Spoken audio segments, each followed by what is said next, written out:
to welcome everybody to the August 28th, 9 a.m. meeting of the Investment Advisory Committee. I'd like to welcome all of our members, our IMD staff, and all of our guests who are either on site or are calling in. If you'll stand and join me for our Pledge of Allegiance and then our salute to the North Carolina flag.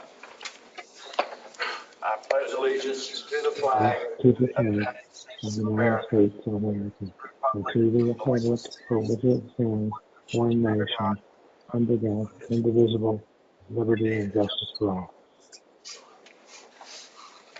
Oh, sorry. I salute the flag of North Carolina and pledge to the Old North State of loyalty to faith. I think we're going to win America's Got Talent. With that, glad to have Trevor here sitting in for Jason. He'll serve as our legal counsel today. Trevor, and ask that you call and determine if we have a quorum or not. All right. Thank you, sir. Good morning, everyone. My name is Trevor Parrish. I serve as Assistant General Counsel here at the North Carolina Department of State Treasurer. First, I'll take a roll call of the committee members to confirm that we have a quorum, and then I'll go over a couple of reminders for our public meetings. So for the roll call, Mr. John Annarella. Here.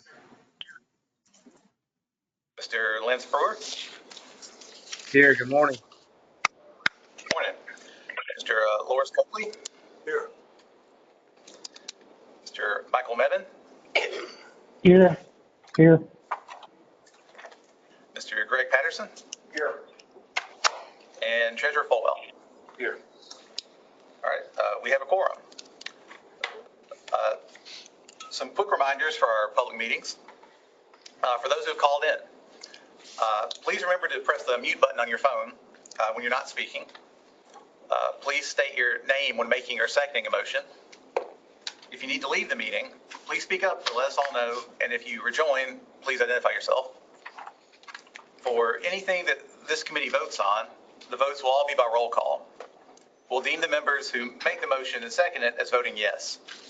And finally, a reminder to anyone speaking from the audience during this meeting, please remember to stand and clearly state your name, title, and organization for the record before proceeding to speak or answer a question.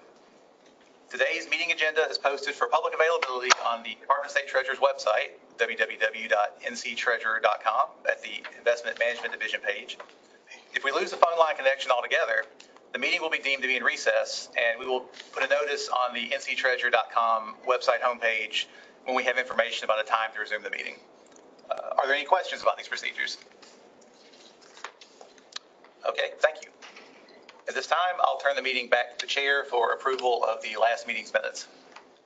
Thank you, Trevor. I'd also like to welcome, we have, over the last several months, our staff has taken the opportunity through my assistant, Anna, and Ted Brand and others in the division to invite both treasurer candidates who one of them will be sitting in this seat next year so that they have some familiarity with what it really means to be the treasurer.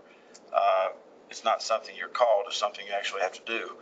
And so we invited Wesley Harris, who's the Democrat nominee for treasurer, and is also Brad Briner. And neither one of them are here in person. They have attended a lot of the other meetings in person, but there's a chance that they're joining us virtually. So if Mr. Harris or Mr. Briner are joining us, we'd like to welcome you to the IAC meeting. And we'll go from there. With that, I'll entertain a motion to accept the meeting minutes of May 29th. So moved. Second. Motion second being made. Any further discussion regarding meeting minutes? Hearing none, the clerk will call the roll. Mr. Annarella. I agree. Mr. Brewer. Aye. Mr. Mevin. Aye. And Treasurer Folwell. Aye. The motion's approved. Okay. Next, we'll call on our co-CIOs, Jeff Smith and Chris Morris, for our performance update. Welcome. Good morning to all the committee members with us in person and on the phone. I would say if we were going to put a theme on the second quarter, it would really be all eyes on the Fed. Economically, we saw a softer start to the quarter. April and May saw stubborn inflation, disappointing retail sales, unemployment ticking back above 4%. And while the Fed stayed on hold for any cuts during the quarter, we did see central bank action globally with the ECB and the Bank of Canada both cutting rates. While growth assets saw some positive returns during the quarter, most other areas of the market were more flat or down slightly. And I won't really get into the equity details since Rod and the equity team are presenting. They'll be able to talk plenty on equities. And domestic fixed income rates rose slightly across the yield curve, except the very front end. We saw basically the 2 to 30 year area of the curve rising anywhere from 15 to 20 basis points over the course of the quarter. Credit spreads movements were fairly limited, only widening a few basis points. And then kind of looking forward at the Fed, we priced out futures yesterday. Futures are currently pricing in a total of 100 basis points in cuts by year end, with the first move coming at the September 18th meeting. And then looking forward into 2025, futures markets are currently showing another 125 basis points in 2025. Although I would caveat that with, if we looked over the course of the last year, I wouldn't say that's necessarily been the greatest predictor of what's going to happen recently. That's kind of a quick look at the quarter, and I'll turn it over to Chris. Good morning, everybody. Turning to slide 7, we'll take a look at the portfolio as a whole. Total assets under management as of June 30th was $186.3 billion, up $2.7 billion for the quarter and up $10.7 billion for the fiscal year. This is a new all-time high in terms of total AUM. The majority of this increase was due to the appreciation of NCRS assets as public equities continued to rally and drove positive total plan returns. NCRS was up about $1.3 billion for the quarter and up $8 billion for the fiscal year. The cash management program was up about $1 billion for the quarter and up about $700 million for the fiscal year. The SRP assets was up about $120 million for the quarter and about $1.8 billion for the fiscal year. And then the ancillary funds were up about $280 million for both the quarter and the fiscal year. Moving on to the next slide, total portfolio returns. Q2 performance for NCRS was up 1.2%, as markets were a bit mixed during the quarter, as Jeff just mentioned. For the fiscal year, the portfolio was up 8.2%, mainly driven by strong equity markets, which returned more than 17% for the fiscal year. The 3 and 5 year time periods are at 1.9 and 5.6% respectively, with longer term time periods hovering around 6%, with the exception of the 15-year, which is at about 7.5%. Relative performance for the quarter was positive versus the implementation benchmark, but slightly behind the long-term policy benchmark. The 1 year lagged both benchmarks, as a combination of allocation and selection effect drove to the slight underperformance of about 17 basis points. Longer term time periods are still close to or exceeding both the implementation and the long-term policy benchmark. Taking a quick look at Q3, the portfolio is up about 3.2% quarter to date, as the market rally has continued, with both bonds and equities up more than 4% for the quarter. And calendar year to date, the portfolio is up about 7.2% through today, roughly.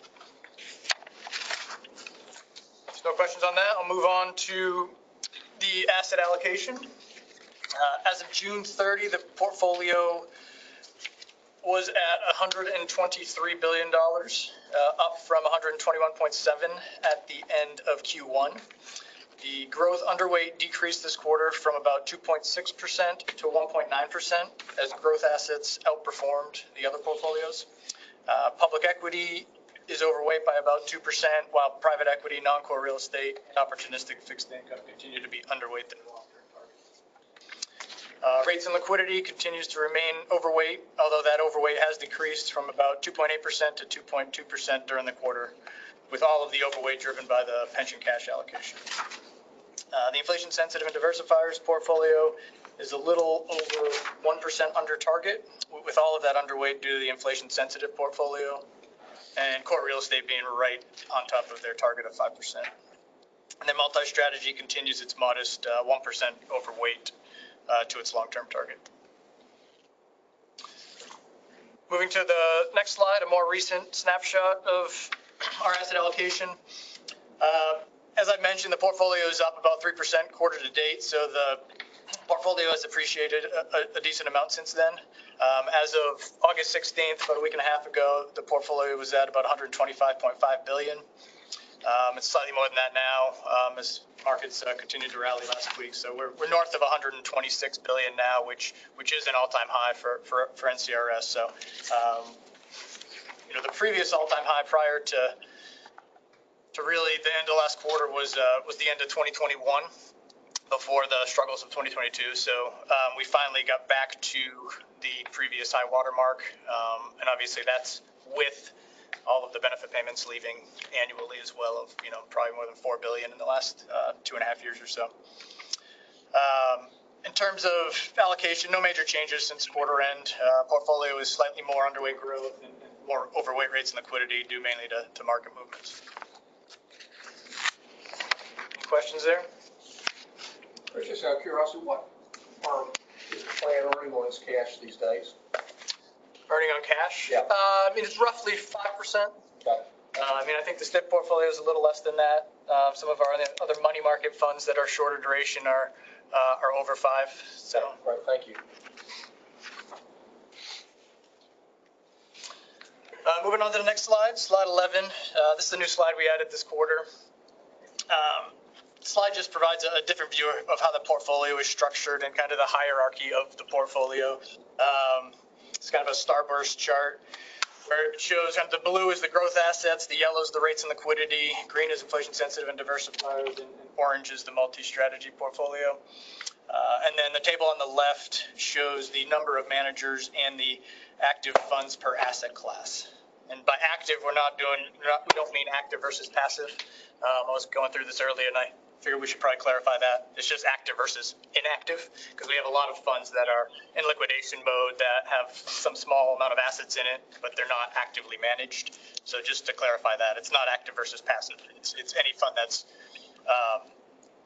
being managed actively by either internally or by an external manager.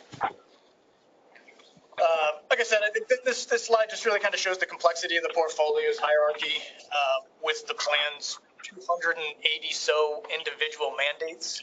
So I think it's just another way to kind of look at kind of where all the assets are located and all the different mandates that we have across the entire portfolio. Those that are joining us virtually, if you wouldn't mind muting your phone, that'd be great. Moving on to the next slide. This is another slide we added this quarter just to show from a total plan perspective where the portfolio sits from a geographical perspective and from a sector perspective. So the left pie chart shows the geographical exposures. And while we invest globally, you can see here that about 75% of the assets are domiciled in the United States. So we still have about 75% of the plan, in U.S. assets. So of course, this is categorized by domicile. So you can look at this a bunch of different ways. We typically look at it either by domicile, by risk exposure, and those are typically pretty similar. If you were to look through to the revenue of the underlying companies, this would probably look a lot different. But we are still very, centered on kind of home country's bias in terms of being very invested in the United States. And then on the right side, that breaks it up by sector. And you can see, a very diversified portfolio across sectors with technology, government securities, and financials leading the way, but extremely diversified. Any questions on those? I'm going to skip the next couple of charts. This is the growth of a dollar. Doesn't change much quarter to quarter. If you've heard me talk about this in the past, no big changes from the last quarter. Moving on to slide 15. This shows the contribution to total plan return for the 1 year ending June 30. So you can see the contribution each asset class has to total return, both in terms of percentages as well as earnings. So on the top right, you can see the 8.21% total pension return. That equates to approximately 9.8 billion in earnings for the year. And you can see, looking at the underlying asset classes, that public equity was by far the main driver of returns and earnings for the fiscal year, contributing to about 80% of the plan's total return. So obviously that's a function of size of the portfolio. We have 40-ish% in public equity, 40-ish% in public equity, as well as how well public equity did. As I mentioned, they earned north of 17% for the fiscal year. So strong public equity return, large allocation, biggest driver in the total plan. Moving on to the next slide. So these are attribution charts. We tweaked these charts a little this time to be able to add more time periods, but they show essentially the same information we've shown in the past. You can see this one shows the 1 and the 3-year attribution. So on the left hand side, you can see that the value add for the 1 year was negative 17 basis points. So underperformance versus the implementation benchmark by that 17 basis points. And the biggest driver there was the selection effect. So how the individual asset classes did versus their underlying benchmarks. And you can see on the right side there, the selection effect breaks it out by asset class. And it was kind of a mixed bag. Some asset classes performed very well versus the benchmark, others not so well. The biggest detractors were public equity and non-core real estate for the 1 year. And then on the 3-year, similar story, although slightly underperformed the benchmark by 10 basis points, again, driven by selection effect. But you can see how much that allocation effect actually added value here. Versus the benchmark for that 3-year time period. So really the overweight to cash that we have was really additive for this time period in particular. You can see it added 28 basis points to the total performance by having that overweight for the 3-year.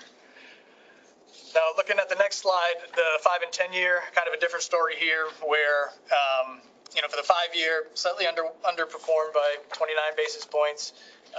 But we had positive selection effect and negative allocation effect. And then for the 10-year, outperformed the total policy benchmark by 18 basis points. That was solely driven by selection effect, where allocation effect has been negative for the 10-year time period. So you can see the 58 basis points, I believe it looked, positive selection effect. And if you look on the right-hand side there, with the selection effect, you can see that virtually all asset classes have outperformed their underlying benchmarks for that 10-year time period, which is certainly something we like seeing. Moving on, if there's no questions. Chris, real quick, if this statement is accurate, even with the low cost of what you manage, the benchmark has the advantage that there is absolutely no fees associated with the benchmark, so you're straddled a little bit when you do your comparison. That is accurate for most of our benchmarks, let's just say. So for like all of our public benchmarks, that's 100% accurate. For some of our private benchmarks where we benchmark against the peer, Right. It's kind of benchmarking net to some extent. But for the vast majority of our benchmarks that are like public indices, that is accurate. So my point being, if you had put that fee on the benchmark, you've been right there probably for some of the years you didn't quite hit it. Yeah, I would say that's accurate. I'm trying to help you here. No, I appreciate that, yeah. Yeah, no, I think that's accurate. Thank you. What would that number be in terms of basis points on the portion that is not net? Well, so our fee, which, we look at, through CEM. 36. It was 26 basis points last year, but that doesn't include all the performance fee. So there's obviously a lot of nuances there. But so our fees are somewhere realistically between 25 and 40 basis points when you add up everything, all the costs. So yeah, I mean, I would say that's what it would be on an annual basis. On half the portfolio. Well, that's on the entire portfolio because that's averaged down. I mean, a lot of the stuff we don't pay any fees on, right? All the internally and all that. I mean, there's costs associated with it, but there's no fees per se. But yeah, I mean, when we manage the portfolio as a whole, right, there's costs associated, which to Greg's point, the benchmark generally doesn't have any of those, right? So all of the costs we incur, go against us when we're trying to beat essentially a costless benchmark. But on the alternatives, it's typically net to net, but on the stuff we do internally, or public equity we do externally, that's about half the portfolio. We manage about half of it internally. We do. More than half. Yep.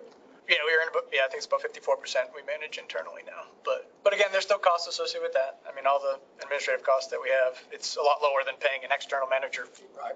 Still costs associated with Good that. point. But yeah, that's accurate. Greg, bring that up. Okay. So moving on to slide 18. So these are kind of the risk metrics we show every quarter. No real change in the story here. If you look at the top left, the rolling volatility chart, you can see that the blue line there, which is the 1 year, has kind of been bouncing around for the last 4 years, really. But I guess what's more interesting is the longer time period. You see the 3 and the 5 year, which is the orange and the gray line, that has been trending up pretty significantly for the last 4 years. You know, I've talked about this before, where we came out of a very, very low volatility environment in like the 2010s, and went into a much more volatile environment, which started, with COVID in 2020. So you see, if you look at the low of our 3 and 5 year average around 2019, the volatility of the portfolio was at roughly 4%, which is extremely low and not what we would expect over the long term. But it's since doubled to be at roughly 8% now for the 3 and the 5 year, 5 years later. So I'd say that's more of what we would expect. But we were just in such a low volatility environment for so long. It takes a little while for those metrics to kind of work their way through. And then on the top right, the tracking error. So this shows us how much we deviate from our policy benchmark. You can see that for the 1 year, the blue line has come down significantly to be well below the long-term averages. And you can see the 3 and the 5 year are trending down as well. And there's a lot of reasons for that, but I think probably the biggest one is some of the changes we made in 2022 to the investment policy statement, where we're now closer to our actual allocations are now closer to kind of our policy targets for those asset classes. So naturally, our tracking error will be less. Moving on to the next slide, slide 19. No big changes in this one, nothing material here. I think the big thing that strikes me on this slide is if you look at the bottom chart there, just how deep and long it took us to get out of the 2022 bear market for both bonds and equities.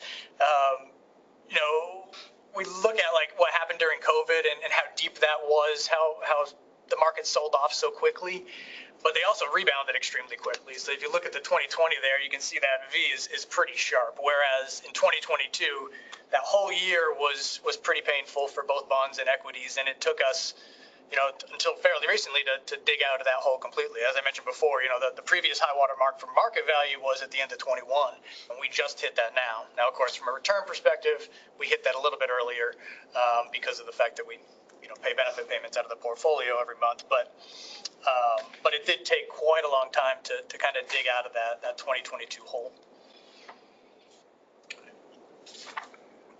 Questions?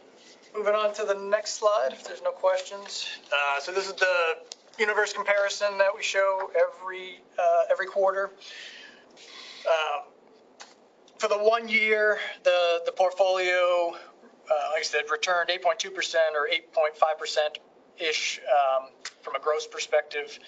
That ranked in the 67th percentile. From a risk perspective, that was pretty much middle of the road at the 54th percentile, so a little bit lower risk. But as we talk about, longer term, we have a much lower risk profile than our peers, which bears out in kind of the percentile across the board on the bottom table there, which has led to kind of lower returns over the longer term. And the next slide just shows it in terms of Sharpe ratio, which is a measure of risk-adjusted return, but nothing materially different here than what we've shown in the past. Chris, you mentioned the number in passing a moment ago, about $4 billion of benefits paid out. You didn't mean that over that since 2022. I've had roughly 4.5 probably to $5 billion that we paid net out of the portfolio. since probably the beginning of 2022. I mean, we pay roughly 2 a year out now. So 2022, 23, and it's probably been roughly about 4.5 billion since 2022. I think we're annualized now to pay 7 billion gross Yes, that's gross. Yep. right now, Yep. per year. Yeah. Thank you. Yep. And then turn to the next slide. No changes here. Again, this is the other half of that story from the universe comparison.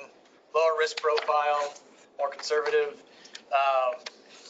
But we're extremely well funded. So when you're comparing yourselves to other peers, you kind of need to take both sides into consideration here. But this slide hasn't been updated. Again, we'll update it when new data becomes available. But we rank pretty highly in terms of our percentile funded status with versus our peers. The other piece that we've talked about before is that you see a lot of the other plans on the chart at the bottom have the higher actual rate of return. And obviously, if that was adjusted down, their funded status changes along with it. Yep, their funded status would get worse as the actual rate of return goes down. Somebody needs to refresh my memory, have it memorized about how every 5 basis point reduction in the assumed rate of return changes the funded level. I thought I should know what that cost, but it's not a command performance, but if somebody's poking around at that, I'd like to put that back in my memory someday. See if we can track that down. I think 5 basis points is 50 million of additional funding, but I, for some reason, can't cement in my mind how it affects the funded ratio. I guess the easiest way to do it is to take the assumed rate of return of 7.25 and see what the funded ratio is, and then I just have that number. Yeah, no, I know we track some of that down. We'll it's not a linear though. I mean, because all the other decisions that have to go into it if you do lower it, right? Yeah. But yes, it does. Certainly, straight line, if you just reduce the actual rate of return, it's certainly going to affect the funded status. There's another board who made that decision 4 times in the last 7, 8 years, and when it had been suggested that they do that decades ago. So I'd like to be able to know that so that I can compliment the board that actually made the decision to lower the assumed rate. Okay. So, get that for you. Okay, moving on. Slide 23 shows our liquidity profile. The left-hand side shows it in terms of market value. The right-hand side in terms of percentages. So we categorize our liquidity kind of in 4 buckets. The blue being what we call level 1 liquidity, which is really extremely liquid assets, anything we can get out of in roughly 3 days. The yellow being level 4 liquidity, which is essentially illiquid, something that would take greater than 2 years to get out of. So you can see for each asset class how that's categorized. The public assets classes typically can have level 1 liquidity. The private assets that we enter into kind of closed-end funds, those have less liquidity. So in total, by policy, we like to have at least 70% of the plan in level 1 liquidity. We currently have 76% of the plan at level 1 liquidity. So certainly well within our policy minimum. Moving on to the next slide, the net benefit payments by calendar year. No big changes in this one since we reviewed it last quarter.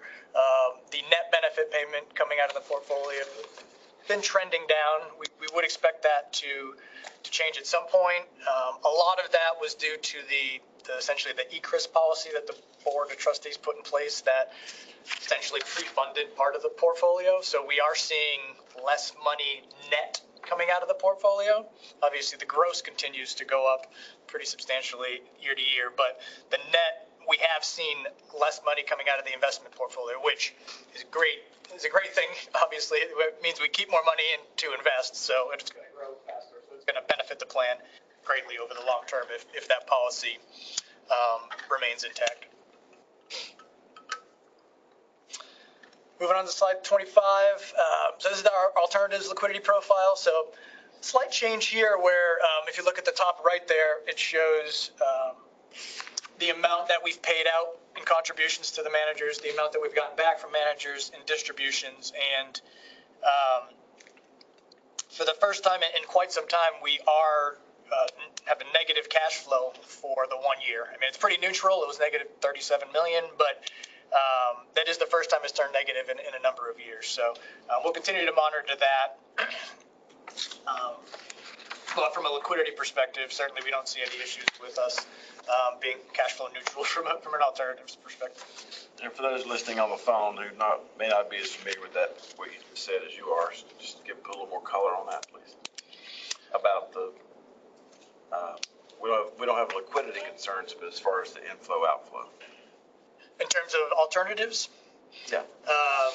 Yeah, so I mean, this shows. Your comment was this is the first time it's gone negative. Yeah, so essentially, if it's gone negative, we have to fund that from other asset classes, or essentially cash is where it comes from. So if this was substantially negative, if we were, putting more money into these asset classes than receiving back from it, that would tap into our liquidity of the portfolio as a whole, right? So it would have to come from our cash allocation, which is where all these cash flows come to and from. But it's something that we monitor as a whole. How much do we need for these asset classes? How much do we need for benefit payments? How much do we need for other things that we have in the pipeline? And it's something that we monitor, on an ongoing basis to ensure that we have sufficient liquidity to meet all of our needs for the portfolio. But going negative means is that our inflow return on these types of investments is less than our commitment outflow. Correct. Yes. So we've sent more money to those managers, to those funds, than we've received back from them. We've realized the gains from them, right? So for a while there, that we were getting realizations from these managers that exceeded the amount of investments going to them. So that's what the negative number represents. Thank you. And then the last slide I'll hit before turning it back to Jeff is the valuation lag profile. So again, this doesn't change dramatically from quarter to quarter.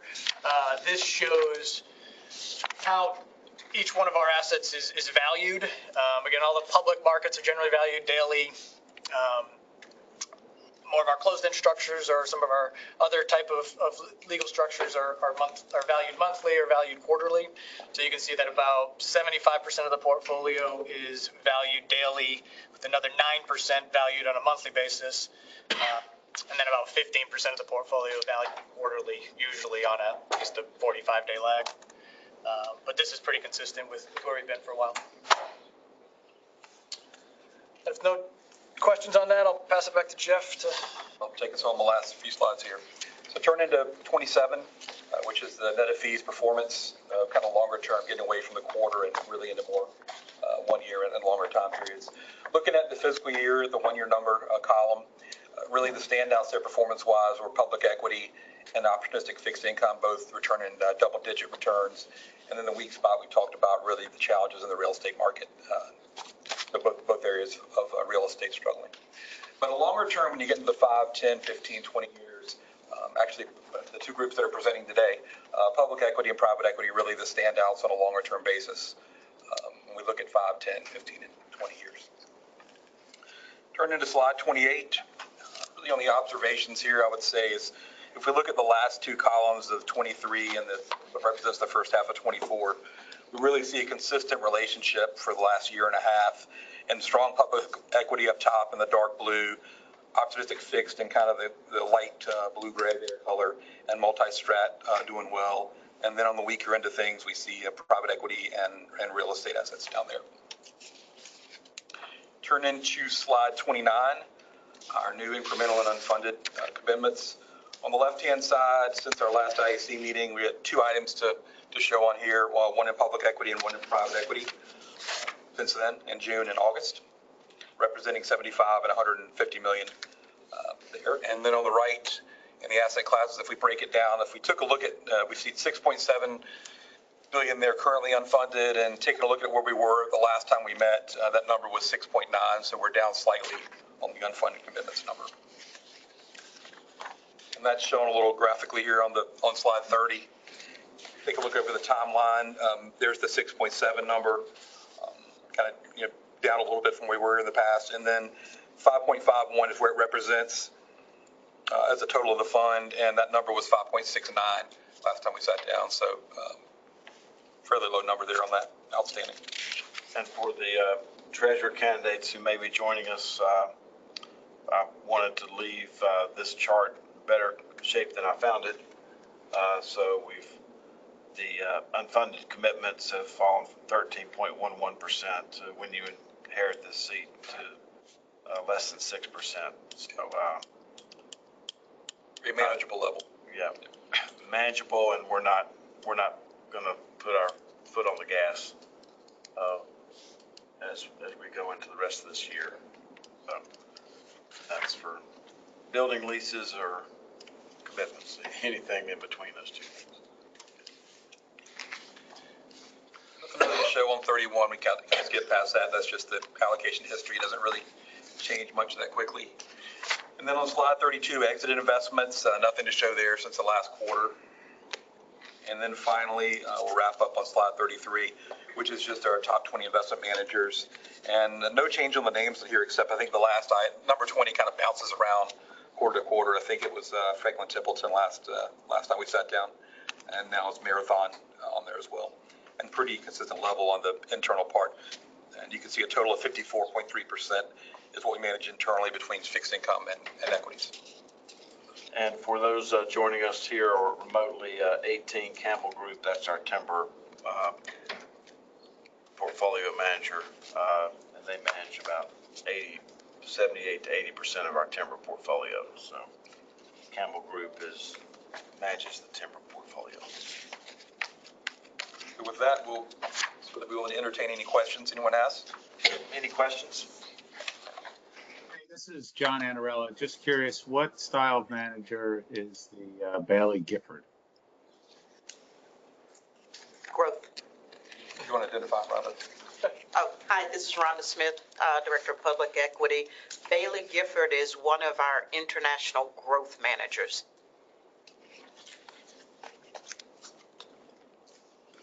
And John, we can, you're presenting, correct? Yes. Okay.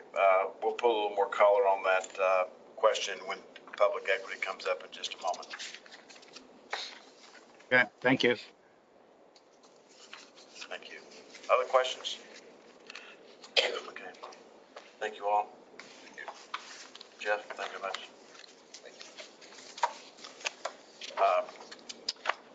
Next. We're up again. Oh, yeah, that's true. Yeah. I'll stick with you. I was so anxious to hear Craig. So. But the next agenda item is the investment policy statement review. So we do this every couple of years because pursuant to North Carolina General Statute, the Investment Advisory Committee shall review the investment policy statement at least biennially. The last time we reviewed the IPS was when we completed the last asset liability study in 2022. So it's been about 2 years. So I'll be providing an overview of the policy in this slide deck. We haven't really had any material changes whatsoever since then. Obviously, we went through a whole process with the asset liability study to look at different allocations and look at changes we need to make to both kind of our ranges, our targets, as well as anything else within the investment policy statement. So no changes. So this will all just be a review for the committee, as I'm sure you've seen this in the past. So at a high level, the investment policy statement sets out the long-term objectives and guidelines for the investments division, specifically as it relates to the NCRS portfolio, and it provides a roadmap for how we administer the investment program. So turning to the first slide, this shows the investment objectives that are outlined in the policy. So these are the main investment objectives for the NCRS portfolio. They are provide sufficient investment returns for the fund to make timely benefit payment of statutory benefits to current and future members and keep contribution rates at a reasonable level over the long term. Avoid excessive volatility in contribution rates over the intermediate term by maintaining a moderate risk profile. Achieve cost efficiency in the overall investment program. Exceed composite benchmark returns over the long term. ensure sufficient liquidity to meet the fund obligations over all time periods, and of course, comply with all governing statutes and fiduciary obligations. The next slide shows the strategic asset allocation that's laid out in the policy. So the asset categories were structured based on the anticipated role in the portfolio. So the growth portfolio is the return-seeking portfolio, and that includes our public equity, private equity, non-investment grade, fixed income, as well as non-core real estate. The rates and liquidity assets, they focus on capital preservation, and that includes kind of all of our investment grade fixed income, as well as any cash or short duration type investments. The inflation sensitive and diversifier assets, they provide a balance of capital appreciation and current income with a positive relationship to inflation. And those include the TIPS or other inflation linked bonds, our core real estate, natural resources, as well as other real assets and diversifiers. Then our multi-strategy portfolio, that really just provides investment flexibility across asset categories. Moving on to the next slide, this shows our current strategic asset allocation targets and ranges. Again, this is something you see every quarter. We show these charts, asset allocation charts every quarter. Like I said, no changes have been made since 2022. So you can see kind of our growth targets at 55%, rates and liquidity is at 33%, inflation sensitive and diversifiers is at 11%, and then multi-strategy at 1%. Then slide 5 shows where our current portfolio sits versus our targets. So this is the same chart that I just went over in the performance review. You can see our slight underweight to growth, slight overweight to rates and liquidity, and then inflation sensitive and diversifies and multi-strategy are fairly close to its long-term targets.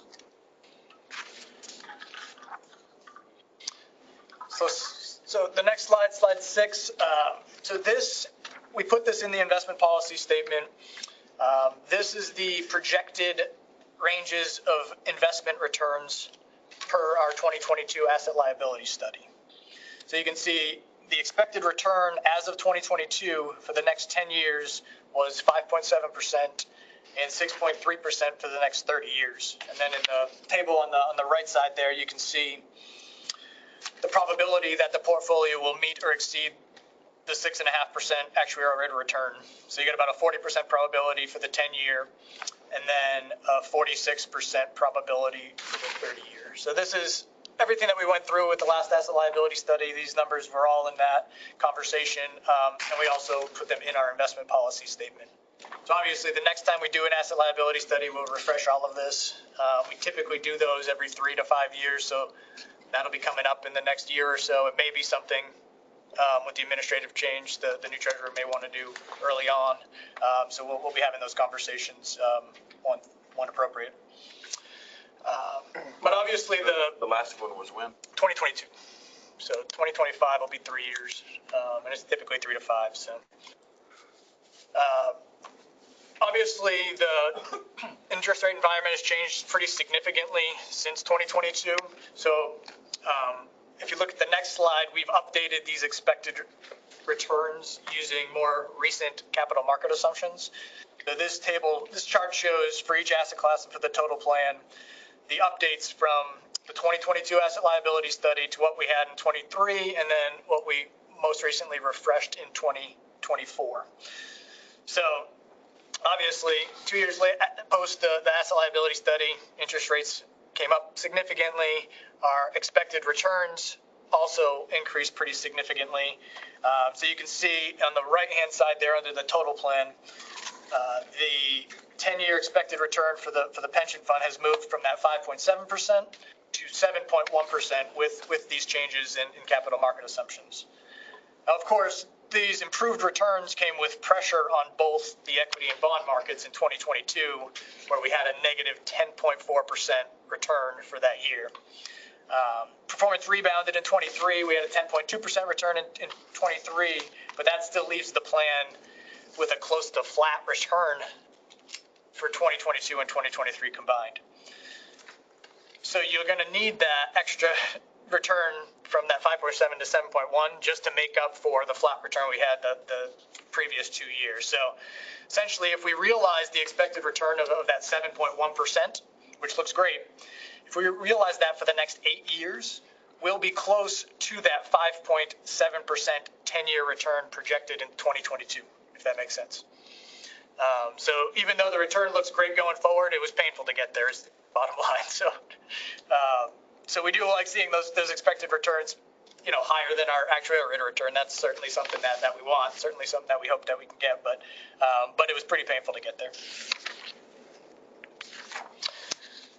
So moving on to some of the other elements of the investment policy statement. I'll go through these pretty quickly, as you should be pretty familiar with some of them. So it lays out some of the risk management and controls, and a lot of these things we report to you on a fairly regular basis from a risk standards and metrics perspective: volatility, net of fee risk adjusted returns, liquidity, tracking error. These are all things that are in the general deck that I just presented a few minutes ago. Cost effectiveness, we take a look at annually with the CEM study, so they'll likely be back in November to give the next overview for that. And then we also have metrics around rebalancing the portfolio level guidelines, as well as just general compliance around the total plan. The policy also outlines fund benchmarks. For the total plan, you guys are always very familiar with the long-term policy benchmark, which compares the performance of the fund to a low-cost, passive, publicly traded portfolio. That represents the fund's broad allocations to the core drivers of risk and return, as well as our implementation benchmark, which is really the weighted performance of the underlying portfolio's individual benchmarks weighted to our target allocation. So the policy outlines not only the total fund benchmarks, but each underlying asset class and what their underlying individual benchmarks are as well. Then the policy outlines guidelines around implementation. Some of those include interim capital allocation, which is kind of how we over and underweight asset classes based on market and economic environments. Active management, the use of active managers to attempt to exceed asset classes' respective benchmarks.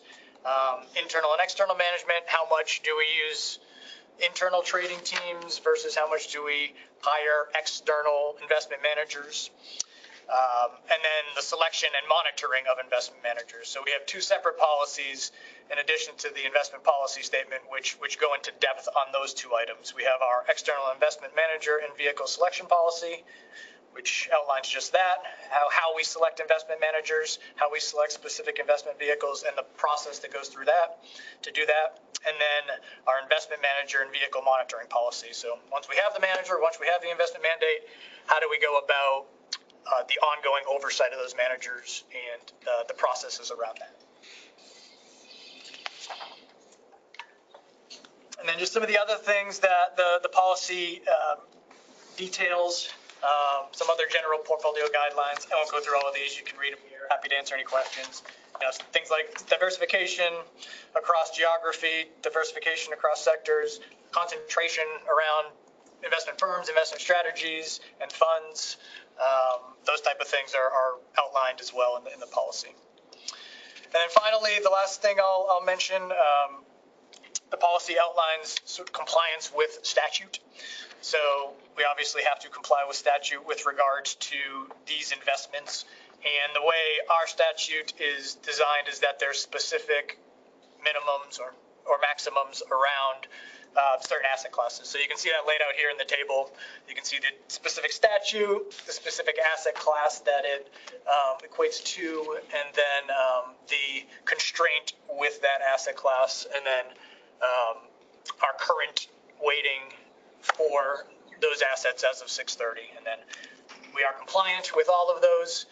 It's something we really track daily, so we'll certainly know if we get close to any of our statutory constraints, and it's certainly something that we model out with some of our cash forecasting models and whatnot with a lot of our asset classes. So it's certainly something we pay close attention to, like I said, on a daily basis. So. It's a brief overview of the investment policy statement. The full one's available. It's on our website. We're happy to send it to you as well if you want to take a deep dive on it. I know you guys, most of the committee members have seen it in the past, but I'm happy to answer any questions regarding that. Any questions? Just as you've gone through this process, there's not a lot of changes here, so that I need to tell the board that. You already said that, but there's not a lot of changes to what was presented today. And you've not heard any objections to what was presented today in terms of the policy statement. Correct. That's correct. Yep.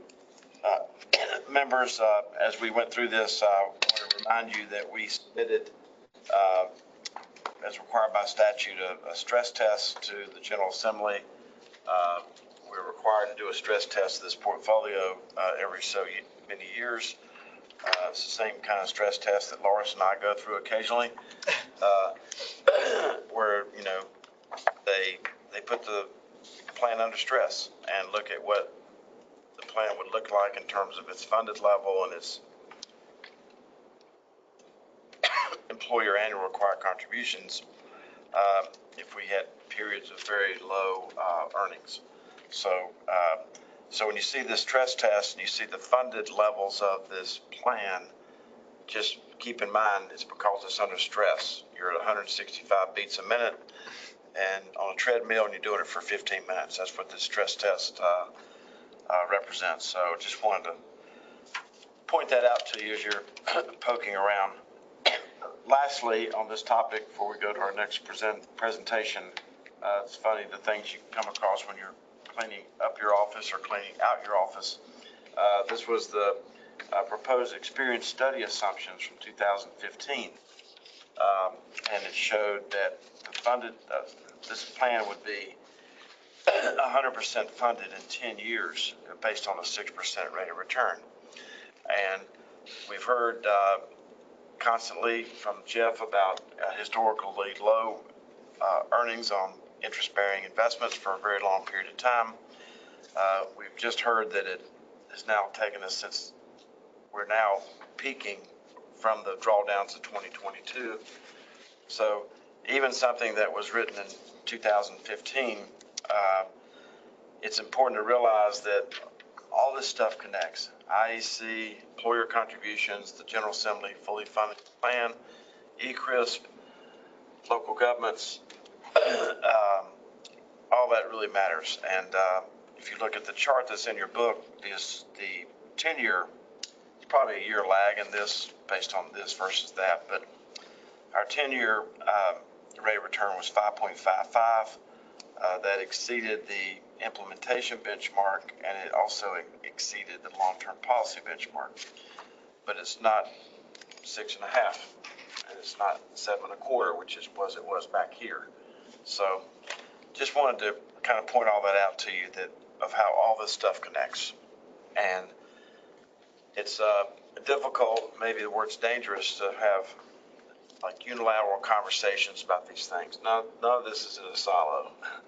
All these silos are mixed together, and it's important to realize what all these numbers really mean. So thank you for that presentation. Any questions from board members? Okay, with that, I'll call on Craig Demko, his team.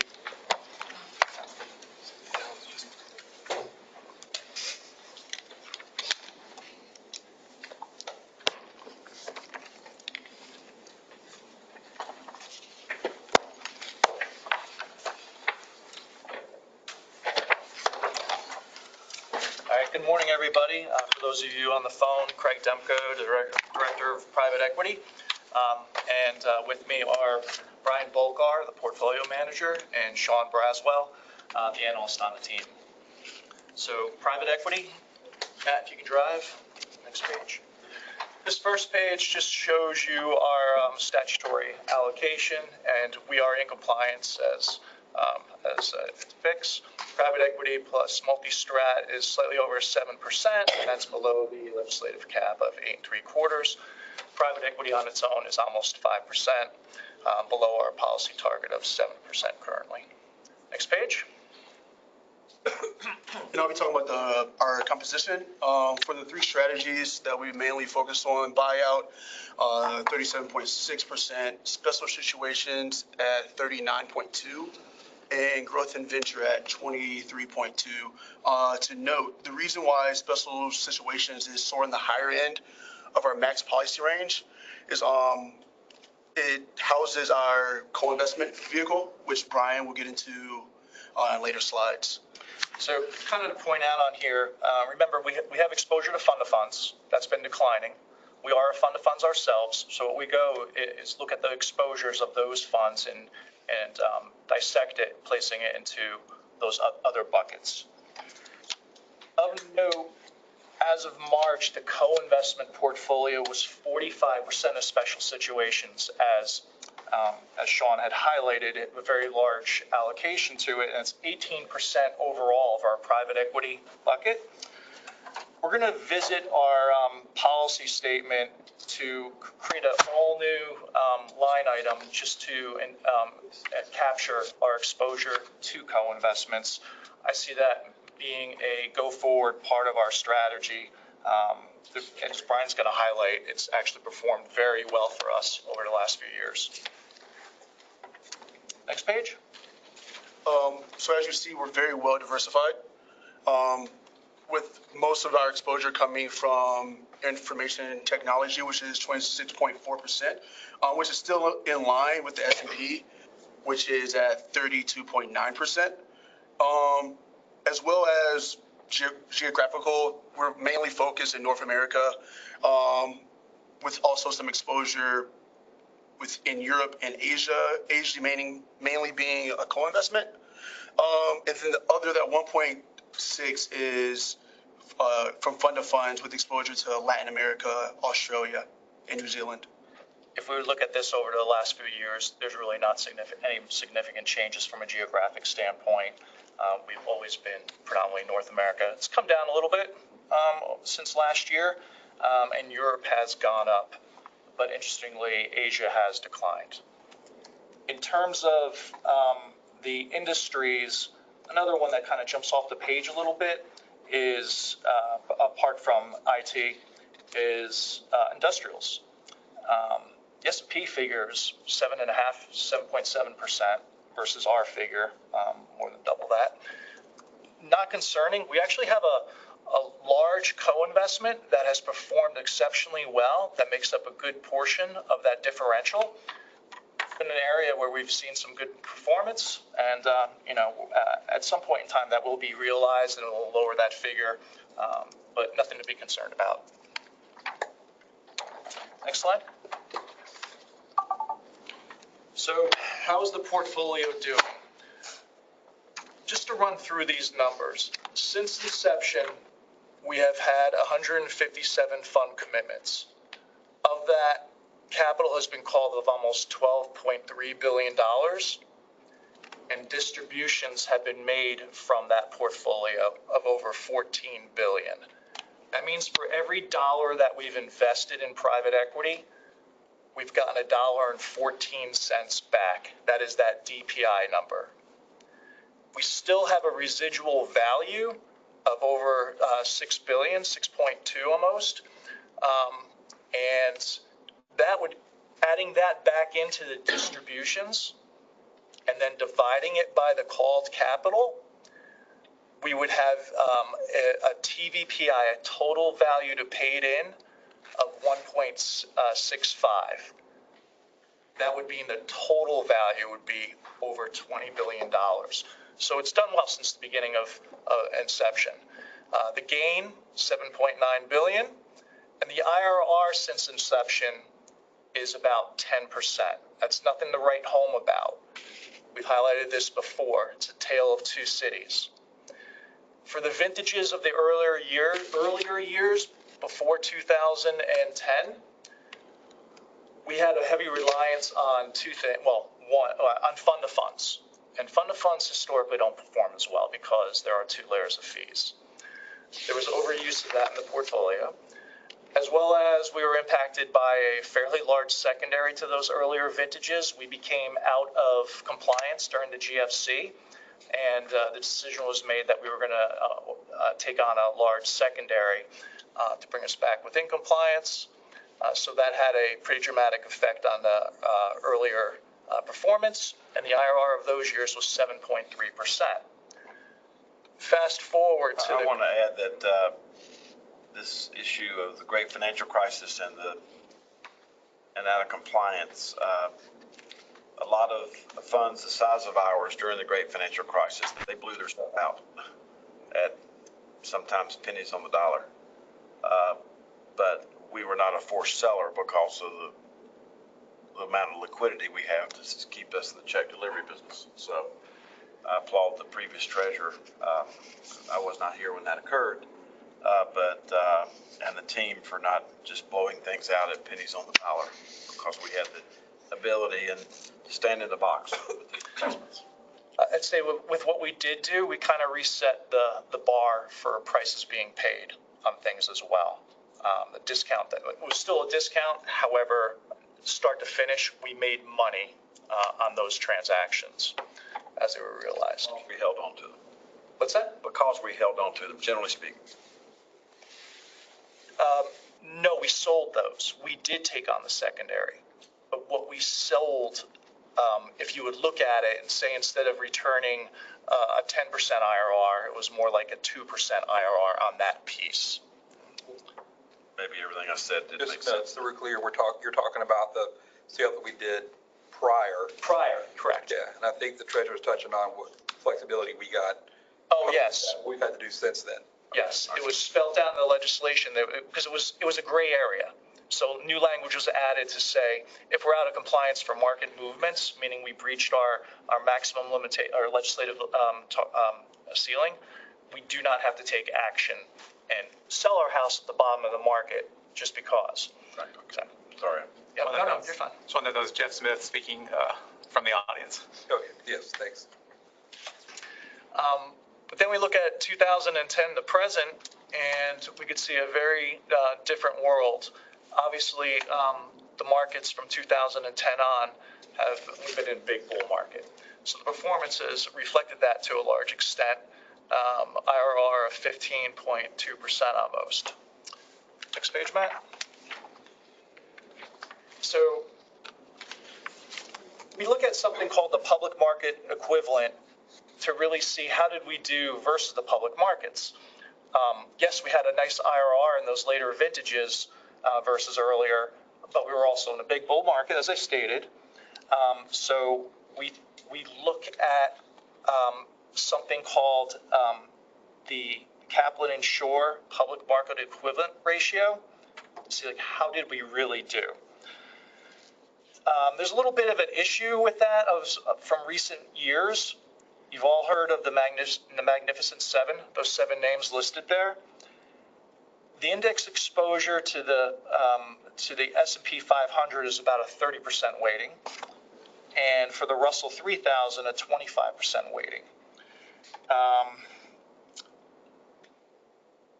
This over weighting has really unfairly made beating the benchmark, the PME, much more difficult because the performance of those Magnificent Seven has greatly outweighed the remaining stocks within each one of the benchmarks. So what we wanted to introduce here was another benchmark that would be a little bit more representative of the private equity market, the private equity portfolio, and that's the Russell 2000. So it is more of a small cap index, and you can see the numbers in yellow. For the Russell 2, all in, we had a number of 1.02. Again, a number above 1 means we're outperforming the public markets, and below means we did not.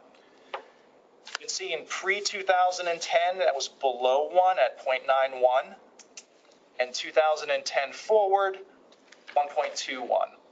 So maybe it's not a good representation either, because it seems a little bit easier to beat.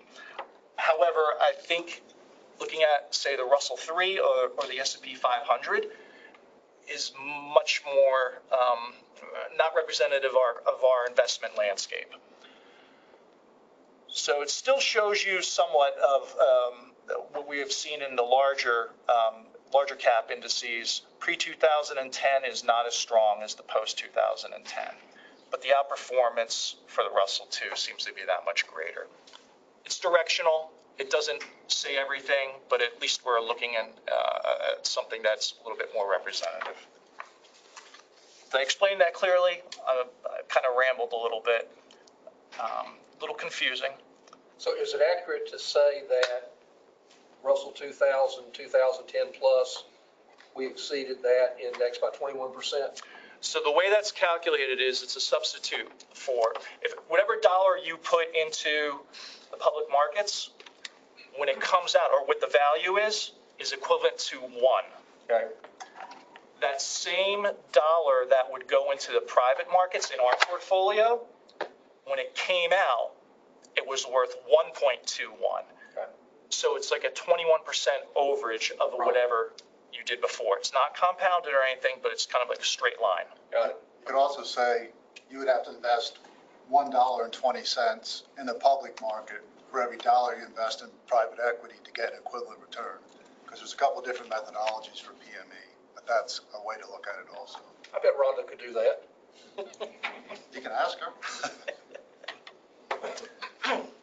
Next page, Matt. So this is our performance on a time-weighted basis, and this is how it's rolled into our broader plan. The one number that jumps off the page to me is the June 24 3-year figure, 3.8% versus the benchmark of 6.05. It's the first time in a little while that we were below benchmark on a 3-year basis. Not overly concerned. Something we're obviously going to pay attention to, but it was really impacted by the June figure of 2023. That 1-year performance was negative 6.72, about 4% underneath the benchmark. We made comments in the past that our managers seem to be collectively more conservative in the way they value things. They'd rather underpromise and overdeliver as things are realized. They had been pretty aggressive in marking their portfolios down, and I'd argue probably more aggressive versus the industry as a whole. Where you start to see the outperformance is when things are realized. We have been in a much slower realization environment. We'll touch on more of that later, but when things are realized, we've seen some meaningful pops in our performance. In 2021, it was a huge year for realizations. We had about $2 billion of money given back to us. And when that happened for calendar 21, our performance, we were up 48%. And that was significantly higher than the industry, which, a very strong year, up 38% for our benchmark. Don't know what next year is going to bring. There's a lot of anticipation with lowering interest rates that there'll be a lot more activity both from a buyer's perspective and a seller's. And if that's the case, we do imagine that given the pent-up supply of deals looking to get realized, since it's been a really slow environment for the last 18 months, 2 years, we're going to see a huge pop again next year in terms of dollars coming back to us. We're actually already starting to see that. We just had a realization, deal didn't close yet. Manager was holding it fair value. It was a 10 times multiple return for us on the books. They're selling it to a corporate. It's going to be 15.8 times. So in other words, almost a 60% increase when the money comes back to us. So quite meaningful. So when you talk about in the earlier slide, what we own, what we invested, what we've got back, what's left, in some instances, even that is understated. Very much so. Thank you. Yes. We've actually had conversations with managers that seem to be overly conservative, but if they're able, they would gravitate. If there's a broad range of where they can carry a company's valuation, they'll probably opt to go even below median and say, you know what, but this is illiquid, so we want to take an illiquidity discount. And when they're selling it, they're not selling it at the median, they're selling it above. The example I gave of selling to a corporate, corporates seem to spend or pay more because they could probably take out a lot of the costs. So it makes sense for them to do so.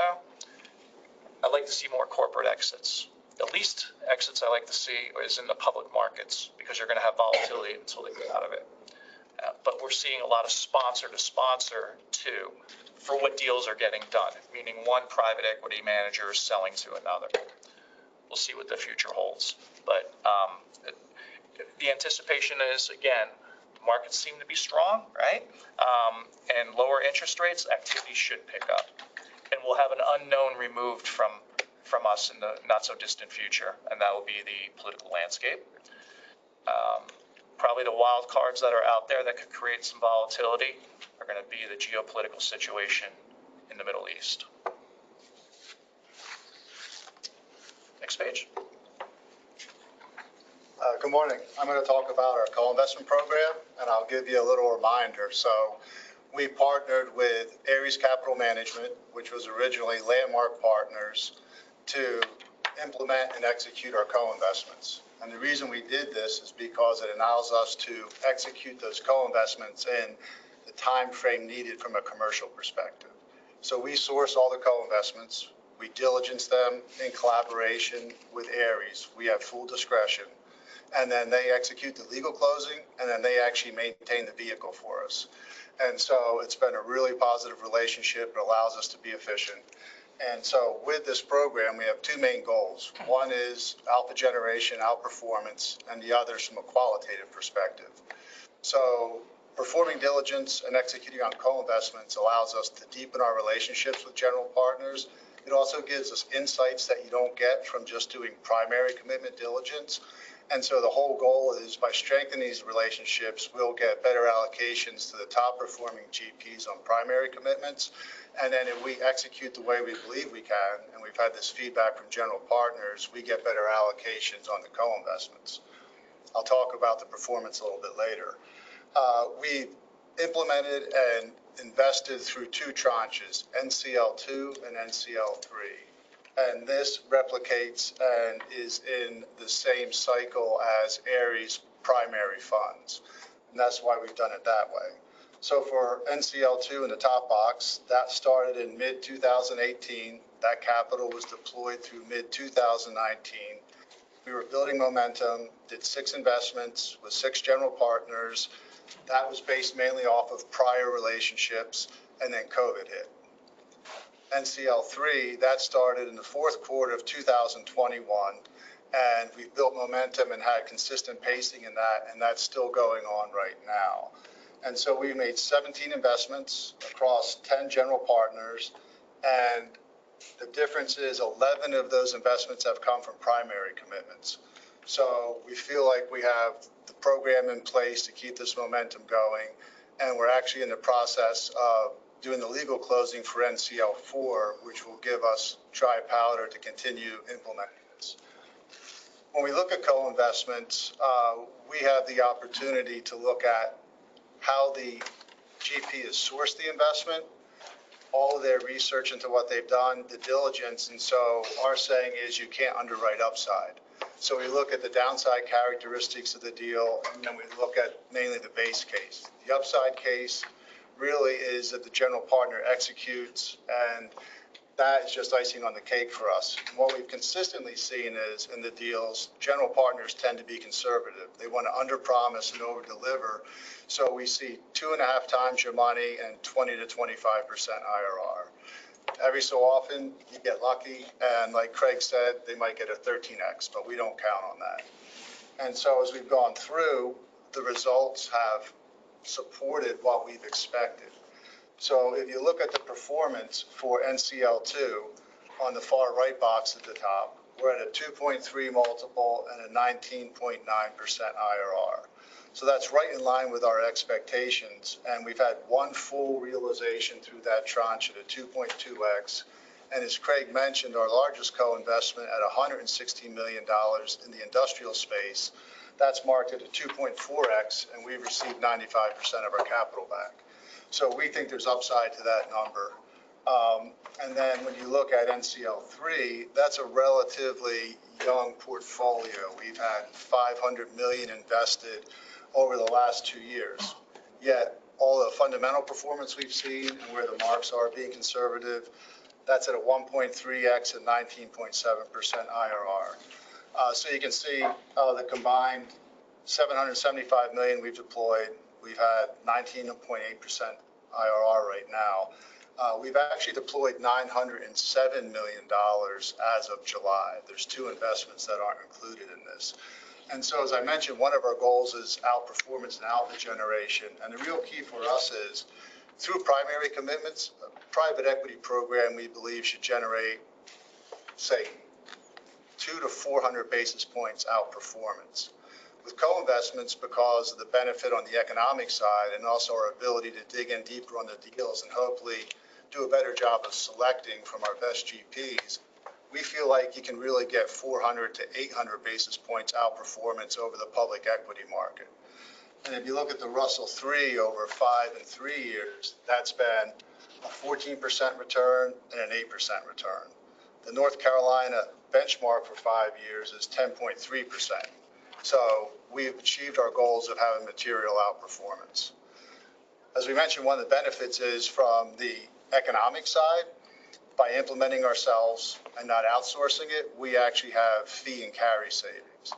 And the box at the bottom shows that using our base case returns, which are supported by the current performance, we would expect to have $340 million of savings from management fees and carry. And the reality is there's upside to that if you wind up having outperformance on the multiple. So we feel like we've hit on all cylinders so far, and we want to keep the momentum going. Can I just add one thing? Yeah, sure. So we'll bring it back to the PME again. For NCL1, the co-investments, you mentioned the Russell 3. That figure through March was 1.32. So extremely nice performance, outperformance versus the Russell 3 during that time frame.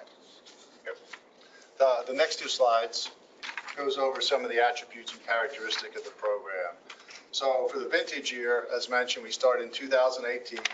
We built momentum into 2019, and then 2020 was 0 because of COVID. It started back up in 2021, and since then we've had consistent pacing, and we've actually built strong momentum. Since the last IAC, we've made 4 investments. We think we'll see potentially 2 to 4 more this year, and then we'll have NCL4 implemented so we can continue forward in 2025. When you look at the pie chart on the right for the industry allocation, we really didn't set out to say we have this template that we want to achieve for allocation. Really what was more important to us is the characteristics of the businesses.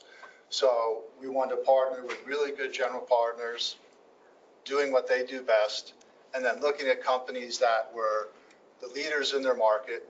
They had strong EBITDA margins, strong free cash flow conversion, resilient non-cyclical revenues. Preferably, you could see the forward pipeline where they had contractual ARR. And then we also wanted to see mission-critical products where there's high switching costs. So once they're embedded, they're not going to go anywhere. And actually, we've seen net retention rates of over 100% on some of these. And then the other thing we're really focused on is valuation. Coming in at the right valuation, well bought is half sold. We don't mind paying a premium for quality because we find out that pays off in the long run. So What was that quote again? well bought is half sold. Is that what I said? Get that in the record. So within here, we won't have energy or real estate because that's not in our mandate. And even in something like the consumer discretionary, we avoided retail.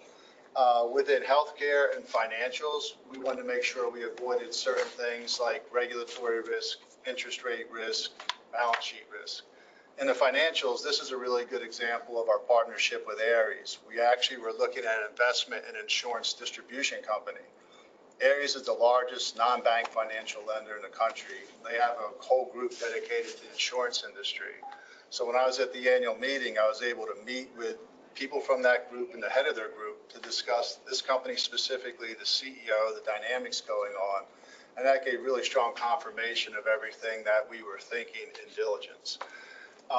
Within industrials, as Craig mentioned, we had a $116 million co-investment. That was our largest. As I mentioned before, it's performing really well.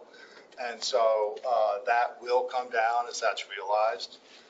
Within information technology, we talked about the Magnificent Seven, and you hear about these crazy valuations. While what we've invested in is mainly application software. And so we've looked at companies that have good valuation, where they have specific vertical or geography niches, where the general partners have expertise, and they're coming in at a really good valuation.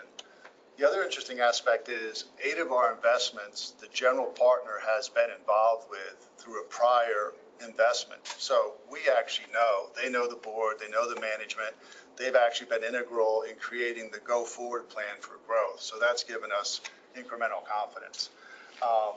So any questions on that slide? We go to the next slide. We then have geography. That's as you would expect. It mimics our primary commitment in our portfolio. As Craig mentioned, we had one investment. It's actually a well-known investment. It's performed really well. It's currently marked at a 3.2x, and we think there's significant upside there. From the Asia, right? Yeah, that's the Asian one. And that the slide on the left, that's not the current NAV of the portfolio. That was the cost basis when we were entering, correct? Right, that's invested. Yeah. We're showing you, these charts could change depending on the performance. And since this is a relatively new program at 5.5 years, we wanted to show how the distribution and characteristics were based off of it invested. So if you look at the general partner pie chart, we have diversification, but we also have more concentration than we want. And this is a function of the way we build out the program. So we have 62% of our investments with 3 general partners. And what we've done is we've used co-investments to drive primary commitments, and we focused on primary commitments where we're getting at least 1-to-1 co-investment to primary. And in all these cases, we've seen greater than that, which is a real strength. So for the gray box, which is 27%, that was the very large co-investment, which led to a primary commitment, and subsequently we did 4 more co-investments with them. So out of that $246 million, it's a TVPI, or total value of $480 million. We've already received $110 million back. In the green slice, that's a very high conviction general partner where we were in communication with them. They found out we were doing co-investments, showed us a co-investment, and they said, hey, that was a legacy relationship. And so that reignited the relationship. Subsequently did a couple more primary commitments with them. We've done 5 investments, and this general partner is a consistent top decile, top quartile performer in a sector that we really like. So that's been a real positive. They're actually considered one of the top 10 and the top 5 over the last 15 years, yeah. For the blue piece, the blue slice, that's not an existing GP, but we've had prior relationships with them, and we actually think that it'd be a really good general partner to have a primary commitment with, and we know we'd see a lot of deal flow. We did 3 investments with them, and the 2 that are seasoned are marked at a 3.2x and a 2.3x, so strong performance. But the main takeaway from this chart is that it's a really competitive dynamic out there right now for LPs trying to access co-investment. LPs are doing it in-house or they're outsourcing it to groups. If you outsource it, you pay fees. You don't get all the qualitative benefits that we want, where we feel like with our scale, with our commitment, and the way we handle the relationship, we can really drive incremental value. So going forward, we're going to have to continue to make primary commitments so that we have better diversity, and we really believe we can see 1-to-1 primary to co-investment, especially with the Ares relationship.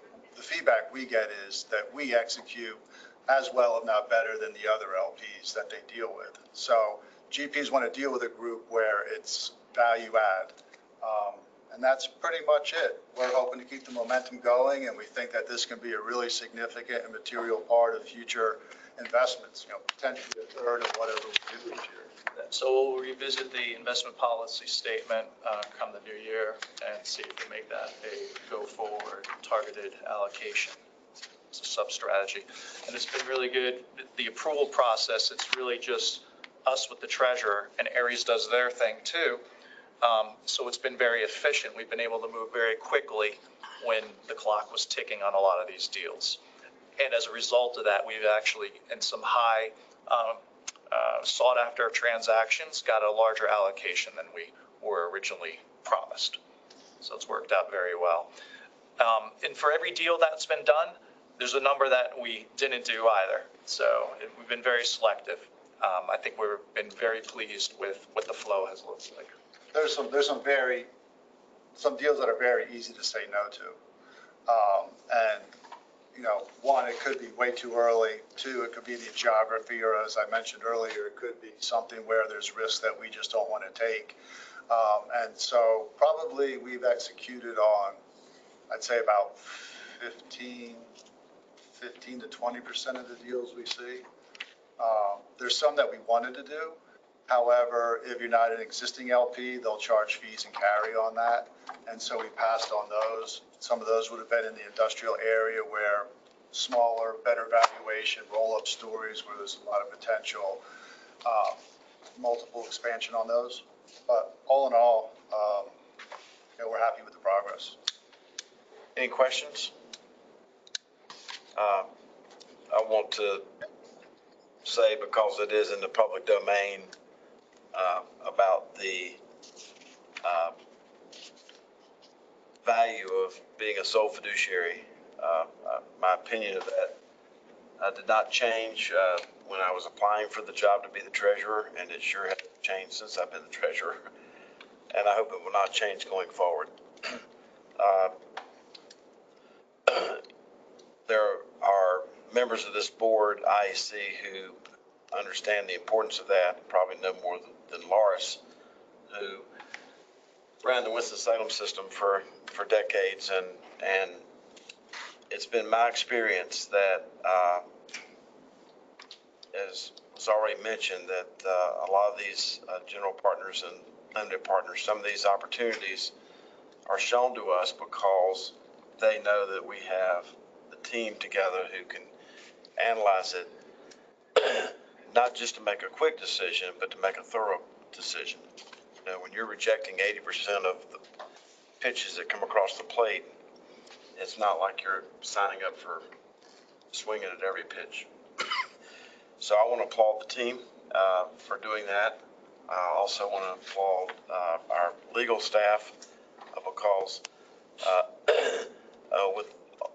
in this whole process, they see these deals, they take it to Jeff and Christopher.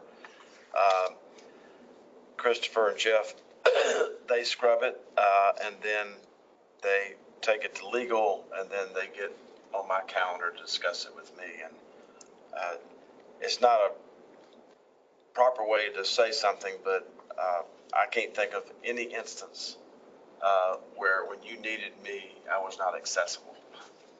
That's fair.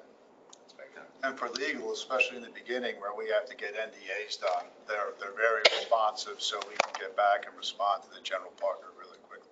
Clock was always ticking. Yeah. So anyway, I've enjoyed this. I hope that the sole fiduciary will continue. When I go to conferences, most states do not have sole fiduciary, and they wish they did.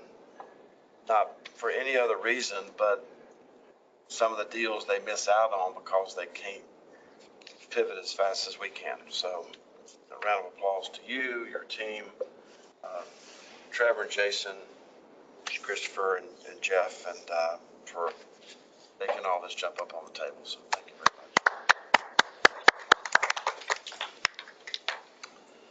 much. Okay, anything else? Yeah, I mean, we have more slides, but we have time? Do we have time? It's kind of industry things. Of course you do. Okay, if we can finish, then. Yeah. Okay, okay. No, I wasn't. 10 minutes. Okay. So this slide right here, there's not really too much to say. It sort of supports what Chris was talking about earlier, with our funding versus our distributions. As the past 12 years, our distributions have exceeded how much capital we're deploying, and we're still on target for this current year. Yeah, it's, you can see how things dramatically slowed after 2021. The red bars are the distributions. There's your 2 billion that we got back in 2021. And then it seemed to just fall off a cliff. And money going out the door, the blue lines. For us, the majority of that has been co-investments. If you take those away, we would have been falling just as quickly on the blue lines as well. So, but yeah, we should be cash flow positive this year. When we say cash flow negative, that just means more money's going out the door than we're getting back. That's not a bad thing. Negative does not mean bad, but we still happen to be in a positive for private equity. Next slide.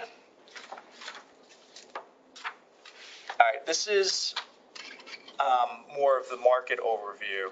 I'll try to be quick on this. So this is buy-side activity. The top chart, you can see the rate of new deals, similar to what I just said, has plummeted since 2021.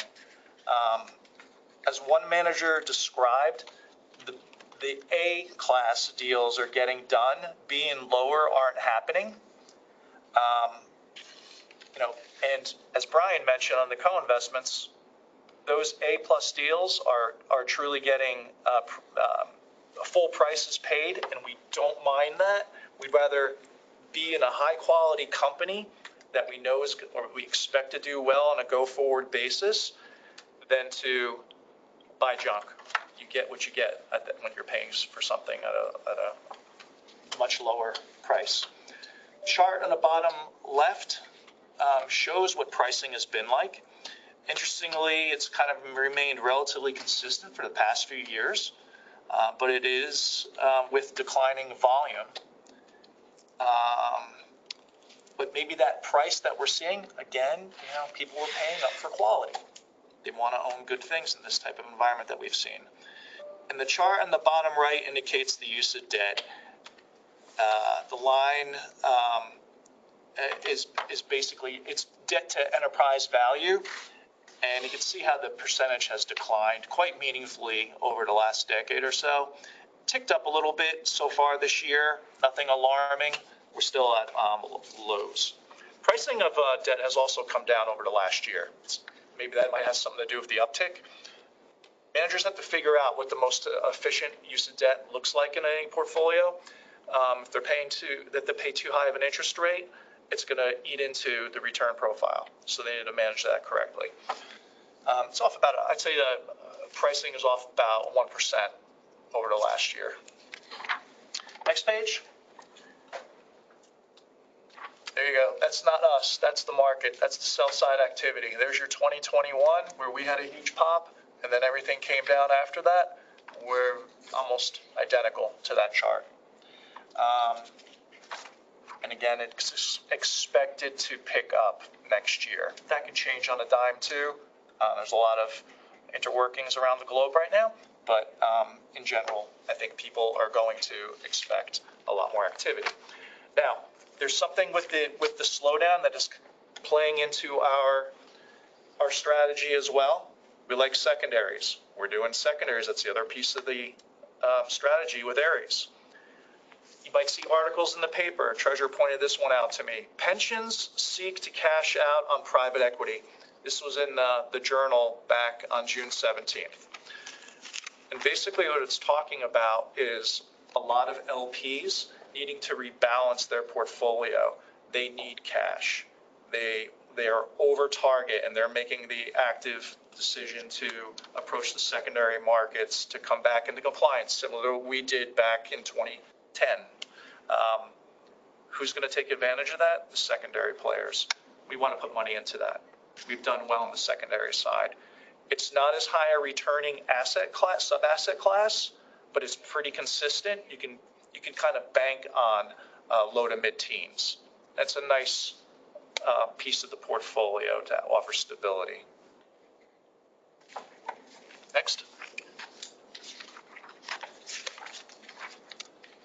here's the maturity walls. Just wanted to bring this up. We were talking a couple of years ago, I think I brought this up too. 2026 looked very similar to 2028 today. There was some concern, or would companies be able to refinance their existing debt that was coming due? And the answer is yes. Things are getting bumped out. We've seen nothing in our portfolio that has really alarmed us.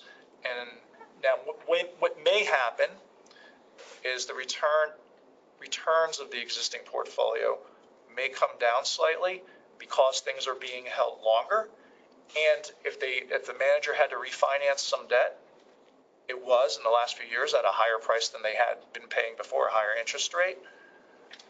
However, it's going to hopefully be one, interest rates coming down and it's adjustable, so we probably are going to get a little benefit from that. But two, managers are likely going to be trying to exit these names ASAP. For not, they need to. It's that time. So no concerns on debt maturity walls right now. So, No, go ahead with the secondary. Oh, go ahead. yeah, so on the secondary market, Next page. Craig doesn't like to hear me speak, so he tried to cover a lot of the material. This Do you market- report to Craig? Huh? He can speak all he wants. Yeah, most Okay. of the time. I report to you. Oh, I'm done. So for the secondary market, it's hit record volumes, as Craig mentioned, $680 billion in the first half of 2024. They're expecting $140 billion for the whole year. And really, the secondary market's evolved and the dynamics have changed. So in the past, you might think of it as distressed sellers bumped up against regulatory allocations. There is some of that, but with the public markets coming back, the denominator effect's been mitigated. And really, because of the slowdown in the market, as Craig mentioned earlier, there's a need for liquidity and portfolio management. You've also seen GPs being more active because the exit environment and path has slowed down. So some key takeaways from this is LPs are they're actually selling their high quality positions, and they're only selling partial commitments. And one, the benefit is it improves pricing. They wind up being able to keep the GP commitments. They can right size the commitments and manage their portfolio, and it frees up capital to redeploy in high conviction managers. So they're not saying we're getting out of private equity. They're saying the way our portfolios evolve, we want to make some adjustments to it to move forward. The real growth area that's happened has been the GP-led secondary market. And these are continuation vehicles, they're called. And it's a way for the general partners to create liquidity for the LPs, yet maintain ownership in their most valuable investments, or what they think are their best performing investments. The LPs are about 55% of secondary volume. The GPs now account for 45%. And we've actually seen this. And so what's happening is the GPs are taking single asset. They'll take one company, they'll have new investors coming in, they'll roll their crystallized economics, and then they'll say to LPs, hey, you can reinvest with us or you can take liquidity. And that way it's meeting the liquidity needs of the LPs. And so we actually think there's an opportunity here to potentially co-invest in some of these. So it's actually a rational market. There's about 250 billion of dry powder out there.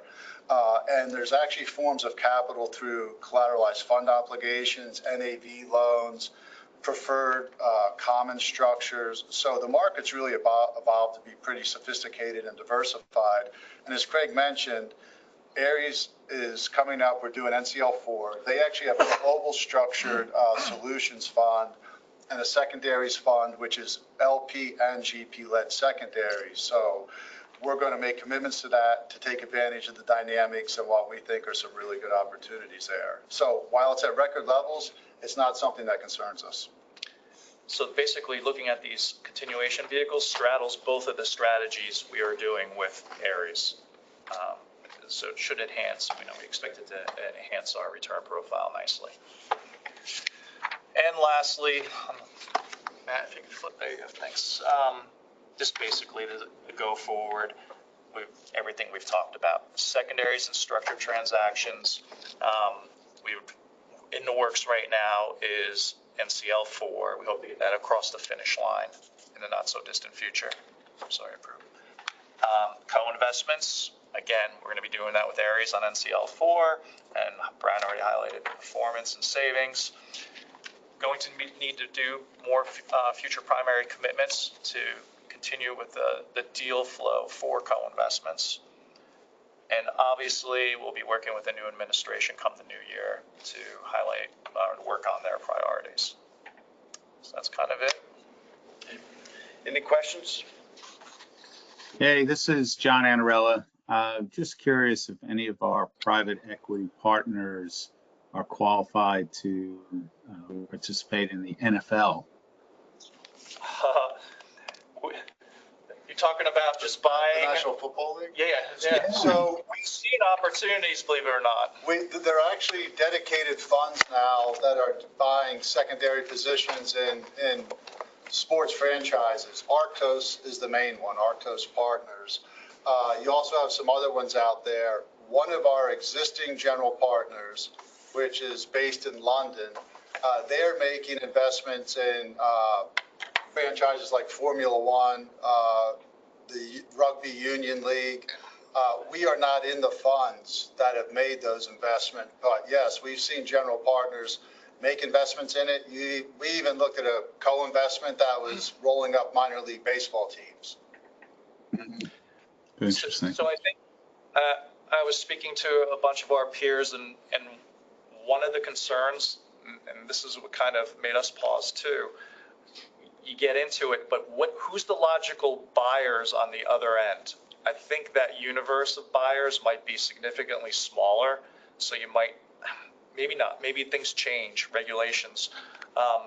You might not get an active dynamic to get the best price or get a good price. I'm not sure. And Ares is actually looking, but I think they would take a different perspective, just like they do with general partners. Rather than making permanent equity investments in general partners, they'll say, hey, we'll do a structured transaction. We'll give you the capital you want. We get this type of contractual return, priority distributions. We get the return we need to meet our hurdle for our fund, and then you get to move on.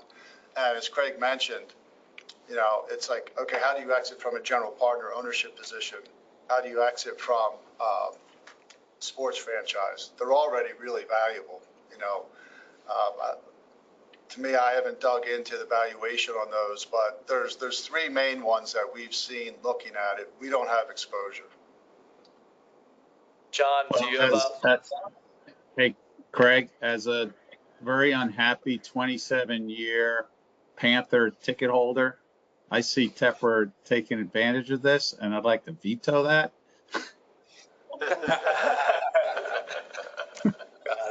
Anyway, thanks. Great job, guys.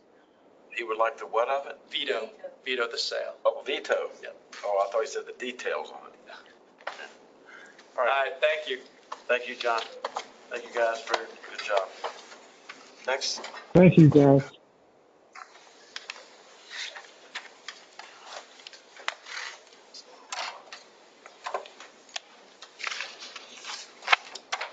Have Rhonda, Greg, and Nolan.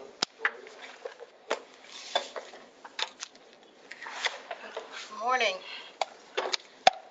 We'll be presenting the equity portion of the presentation today, and you can go, yeah, this slide.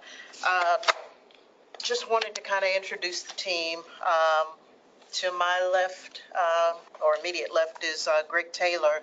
He's a portfolio manager and trader on the team, and Nolan McKeown in my far left is the newest member of the team. He joined us last quarter as the investment analyst. There's currently one vacant portfolio manager position that we are working actively with HR to recruit and fill. I really want to take this time right now to kind of thank Greg in particular and Nolan. Despite our strong performance, these guys are quite humble. They spend a lot of time on, digging in to our portfolio. not kind of patting themselves on the back for outperformance, but really focusing on how to better assess the portfolio in terms of where do we go from here. They work tirelessly on trying to identify opportunities to prepare us for what's to come in the market. And, I just appreciate the effort there. Next slide. Notice Greg lowered his chair when you told how humble he was. They're probably scared what I was going to say. But no, I'm going to pass it over to Nolan. He's going to kind of give you an idea of what our portfolio positioning currently looks like. Thank you. So, good morning.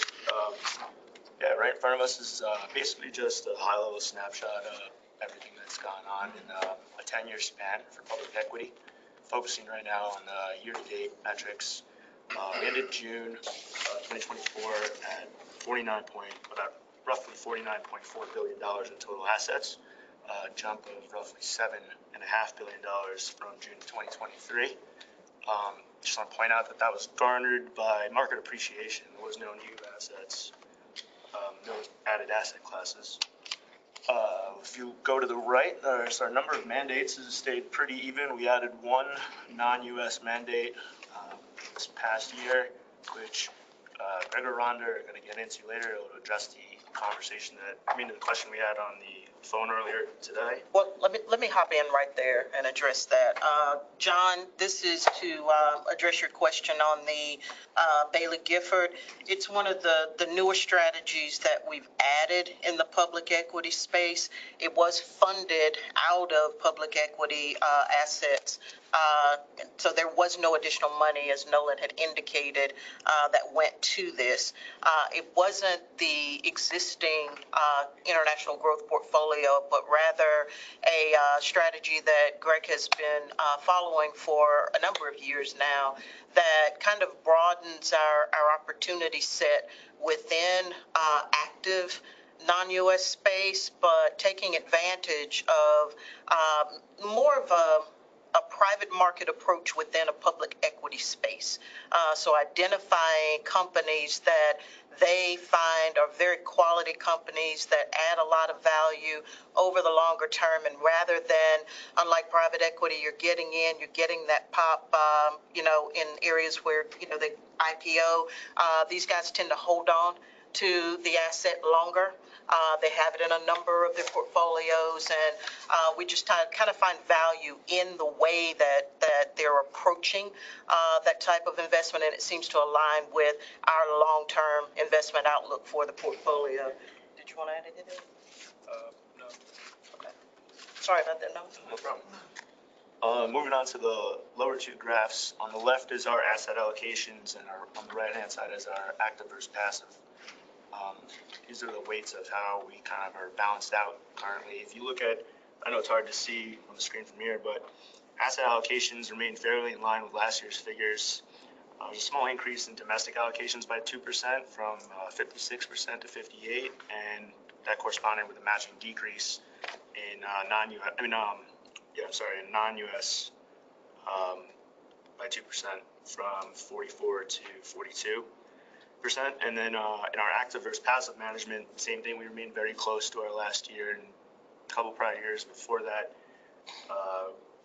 only moving 1% up and down inversely, for active decreasing to 41% and passive increasing to 59%. Slide 2, please. Next slide. This is just the net performance for as of June 30th. Overall, like I said, public equity has kind of maintained a steady, consistent strategy. We would like to remain within a couple of points of the benchmark, and consistently we've done so. In the last year, we've remained in line or just below our benchmark targets, and over the 10 and longer year periods have outperformed them. And I'll pass this over to. Do we have any questions on our portfolio positioning or performance? Okay. Hearing none. Next slide. You've seen this before. It's our peer universe comparison slide. So if you take a look at the top right, you'll see over a 5-year period, portfolio has slightly edged out the Russell 3 and the broader IMI peer universe in return relative to the risk that was taken. In the center slide, however, in the last year and over the longer periods, our domestic portfolio actually ranks in the top quartile of the peer universe for performance, yet below the median returns across all time periods. So I guess the takeaway here is with approximately half of our domestic portfolio being passively managed in more efficient areas of the market, you'll typically see us not really swinging for the fences in this part of the portfolio and taking on significant amount of risk, because we're not return chasers. So you'll really see us just kind of favoring solid quality investments and really kind of going passive in more of the less efficient market spaces there. So next slide. Okay. Different picture slightly on the non-U.S. portion. When we look at our peer universe here, it paints a little different picture. In the top right again, you'll see that here we actually take on a bit more risk than the benchmark over the 5-year period, and it has resulted in a slightly higher return. Nevertheless, if you're looking at the performance illustration in the center of the slide, you'll see that while performance was ahead of the benchmark over the last year and over some of the longer periods over the last quarter, and some of the longer periods of time, it has suffered over the last year, and especially the last 3-year period where we underperformed significantly. This was largely due to our growthy quality overweight during the 2021-2022 time period, where we saw growth kind of struggling a bit in the market, and we essentially gave back much of our 2020 outperformance from Baillie Gifford, where they had outsized returns during that period of time. Any questions on the peer comparison slides? Okay, hearing none. Yeah. Do you have any general systemic concerns about international investing right now? We do. Nolan's going to kind of touch upon that on some of the later slides, but yeah, I mean, overall, there's the geopolitical concerns with China, and and Taiwan's kind of taking on some of that risk as well. But yeah, he'll talk about that a little bit more on one of the slides. Next slide, we'll kind of hand over to Greg, and he'll talk about reviewing our current exposures to the portfolio in this next section. Thanks, Rhonda. So looking at the top chart here, this just shows the portfolio tracking error, which is a measure of risk versus the benchmark, and the charts kind of show where that risk is coming from. So you can see, looking at kind of country allocations, variances there are one of the bigger drivers of our relative risk, accounting for 31 basis points of 93 basis points of total risk. And then moving across the slide, you can see equity style and industry account for 11 and 10 basis points of risk, and currencies 8 basis points. So that's kind of risk from the portfolio derived from allocation differences that we have versus the benchmark in those segments. And then the bottom chart shows the exposures we have versus the benchmark that drive those risks. So looking at some of the bigger ones, you can see in country, we're about 5% underweight the US market, and as a result, overweight most other major markets. So you see Europe, China, Japan there. And then within equity styles, you can see we're overweight volatility and market sensitivity and growth. So those are kind of higher beta, higher growth stocks, which we're overweight to. and then as a result, underweight more value and higher yielding stocks. And then you see industry and currency where we have less variance in our exposures to the benchmark. Really just, a bit of a overweight to euro and yen, which is really a byproduct of the overweights to those markets. Next slide. In these next few slides, I'd like to kind of set the stage for our view going forward on a diversified equity portfolio, despite where the markets are and our performance that we've delivered.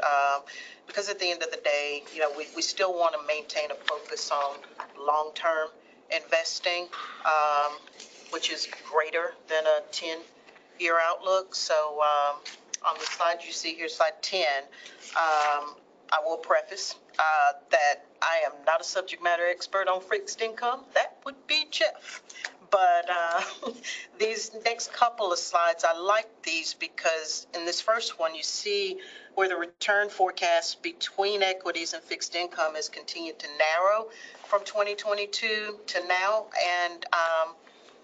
and is the narrowest actually since 2000, which reflects a compressed equity excess return that's above the risk-free rate in an environment where we have tight monetary policy.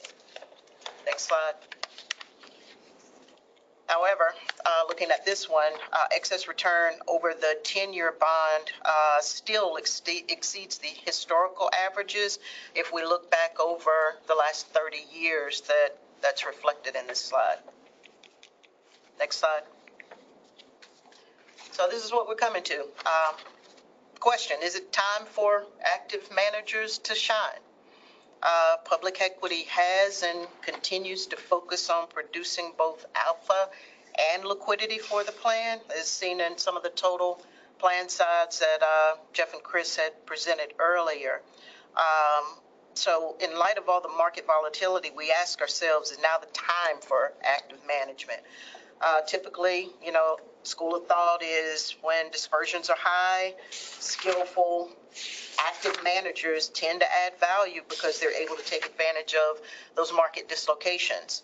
However, in 2023, 2024 year to date, the issue was high dispersion was consistent with underwhelming performance for active management. And this is largely because index returns were usually dominated by the Mag 7 in the domestic markets and is very, very concentrated.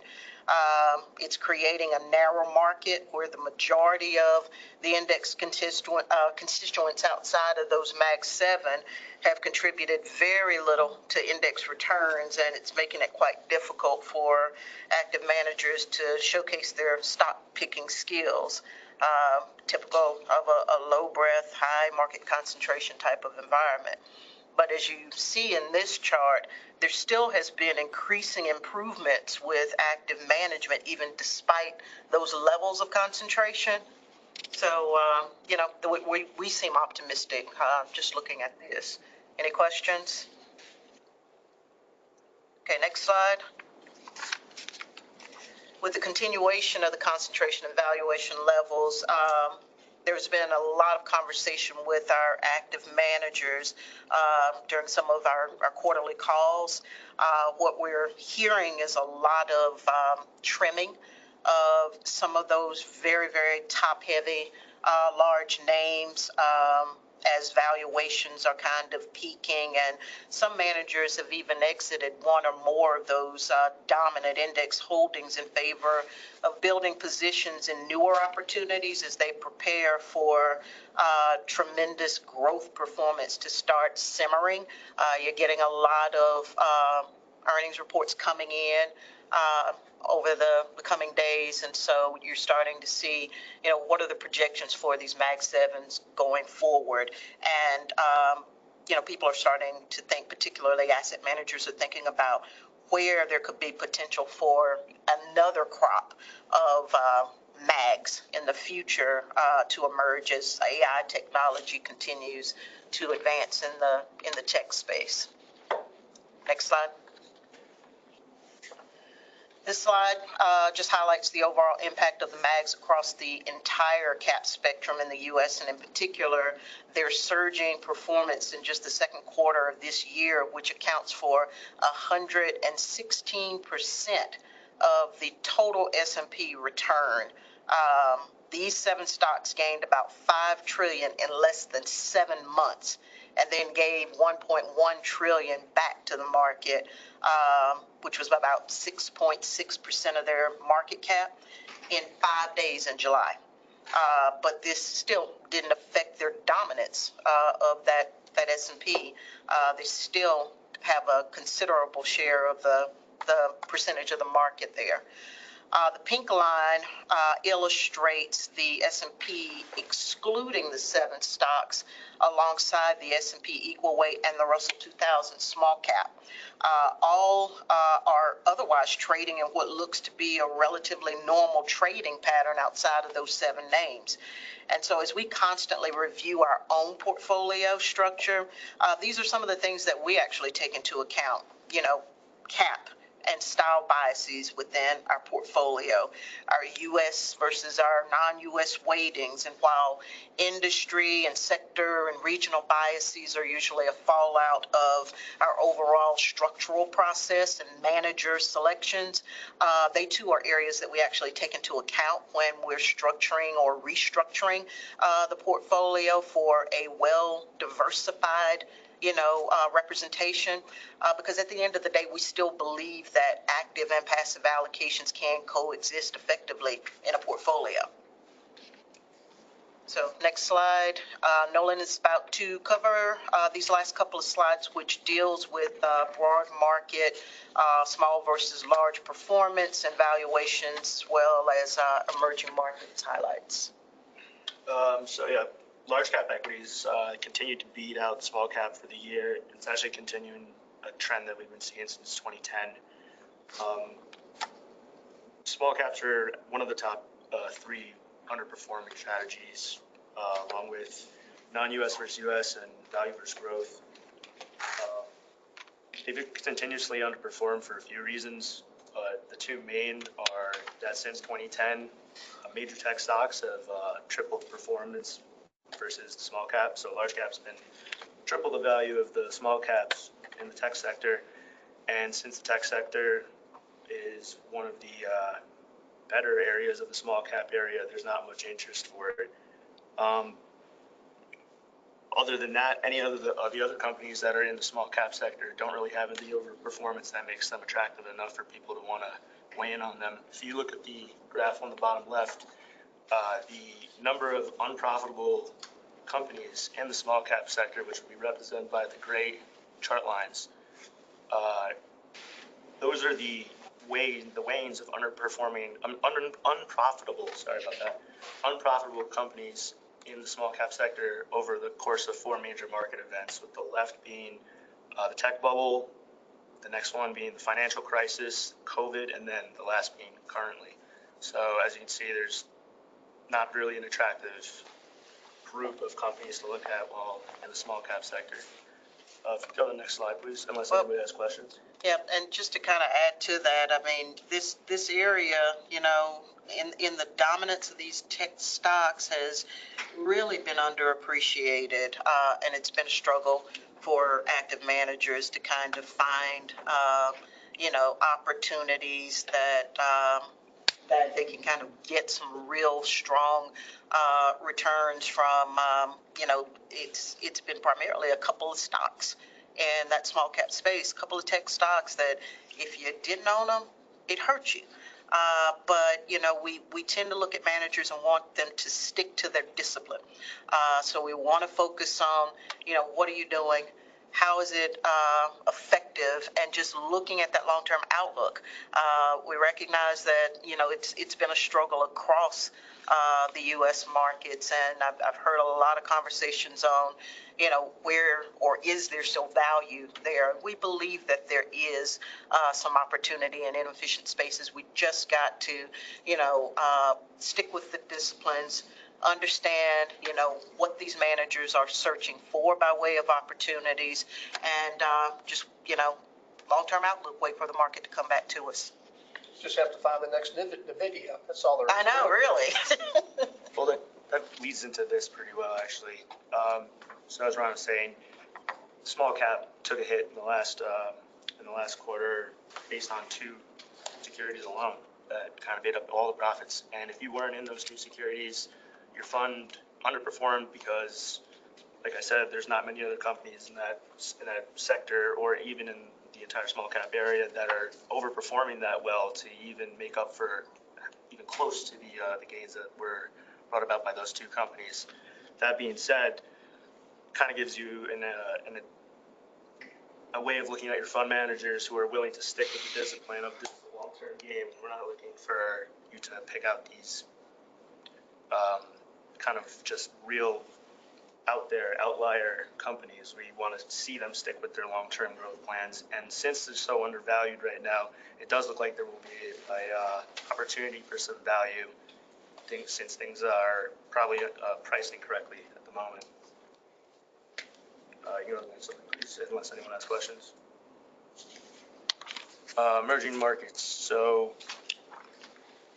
there's three main areas we've been looking at, mostly Southeast Asia and India. China has been experiencing declines since the mid-2020s, and the last year was no different. It was actually a little more rapid in the last year.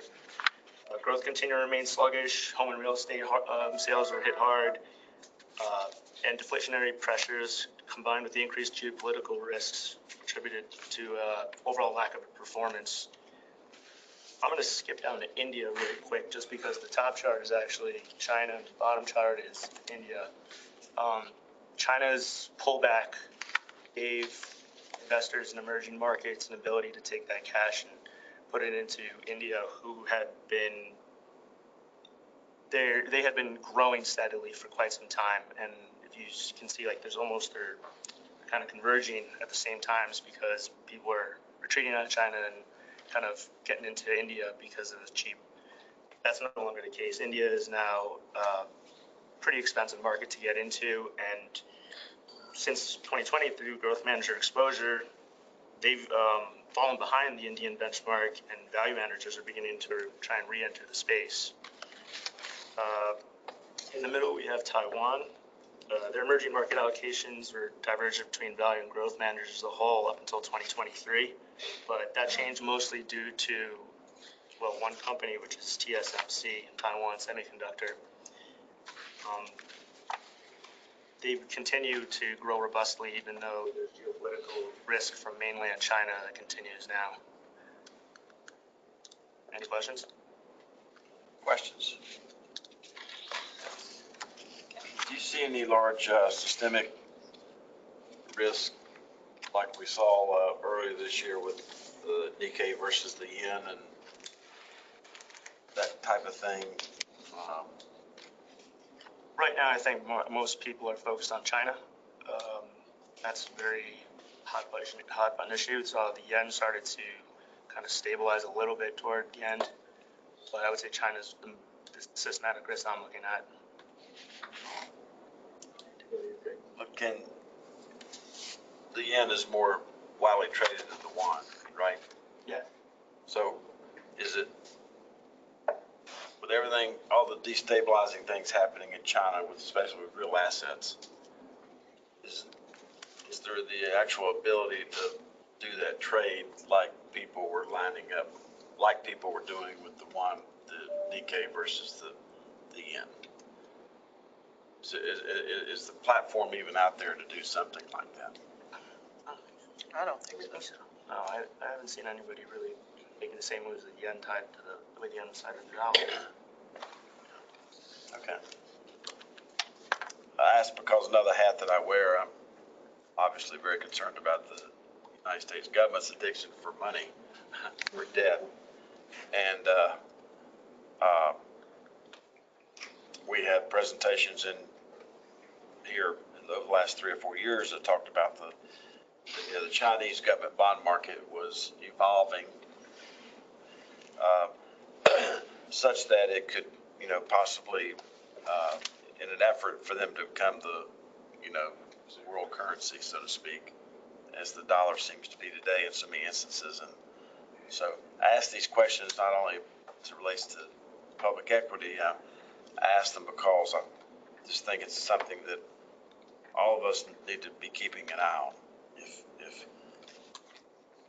the yuan's not going to become the reserve currency, if the bond market of the Chinese government is not evolving because of what's happening to the underlying asset values in that country. So it all kind of ties together, but it really impacts our portfolio.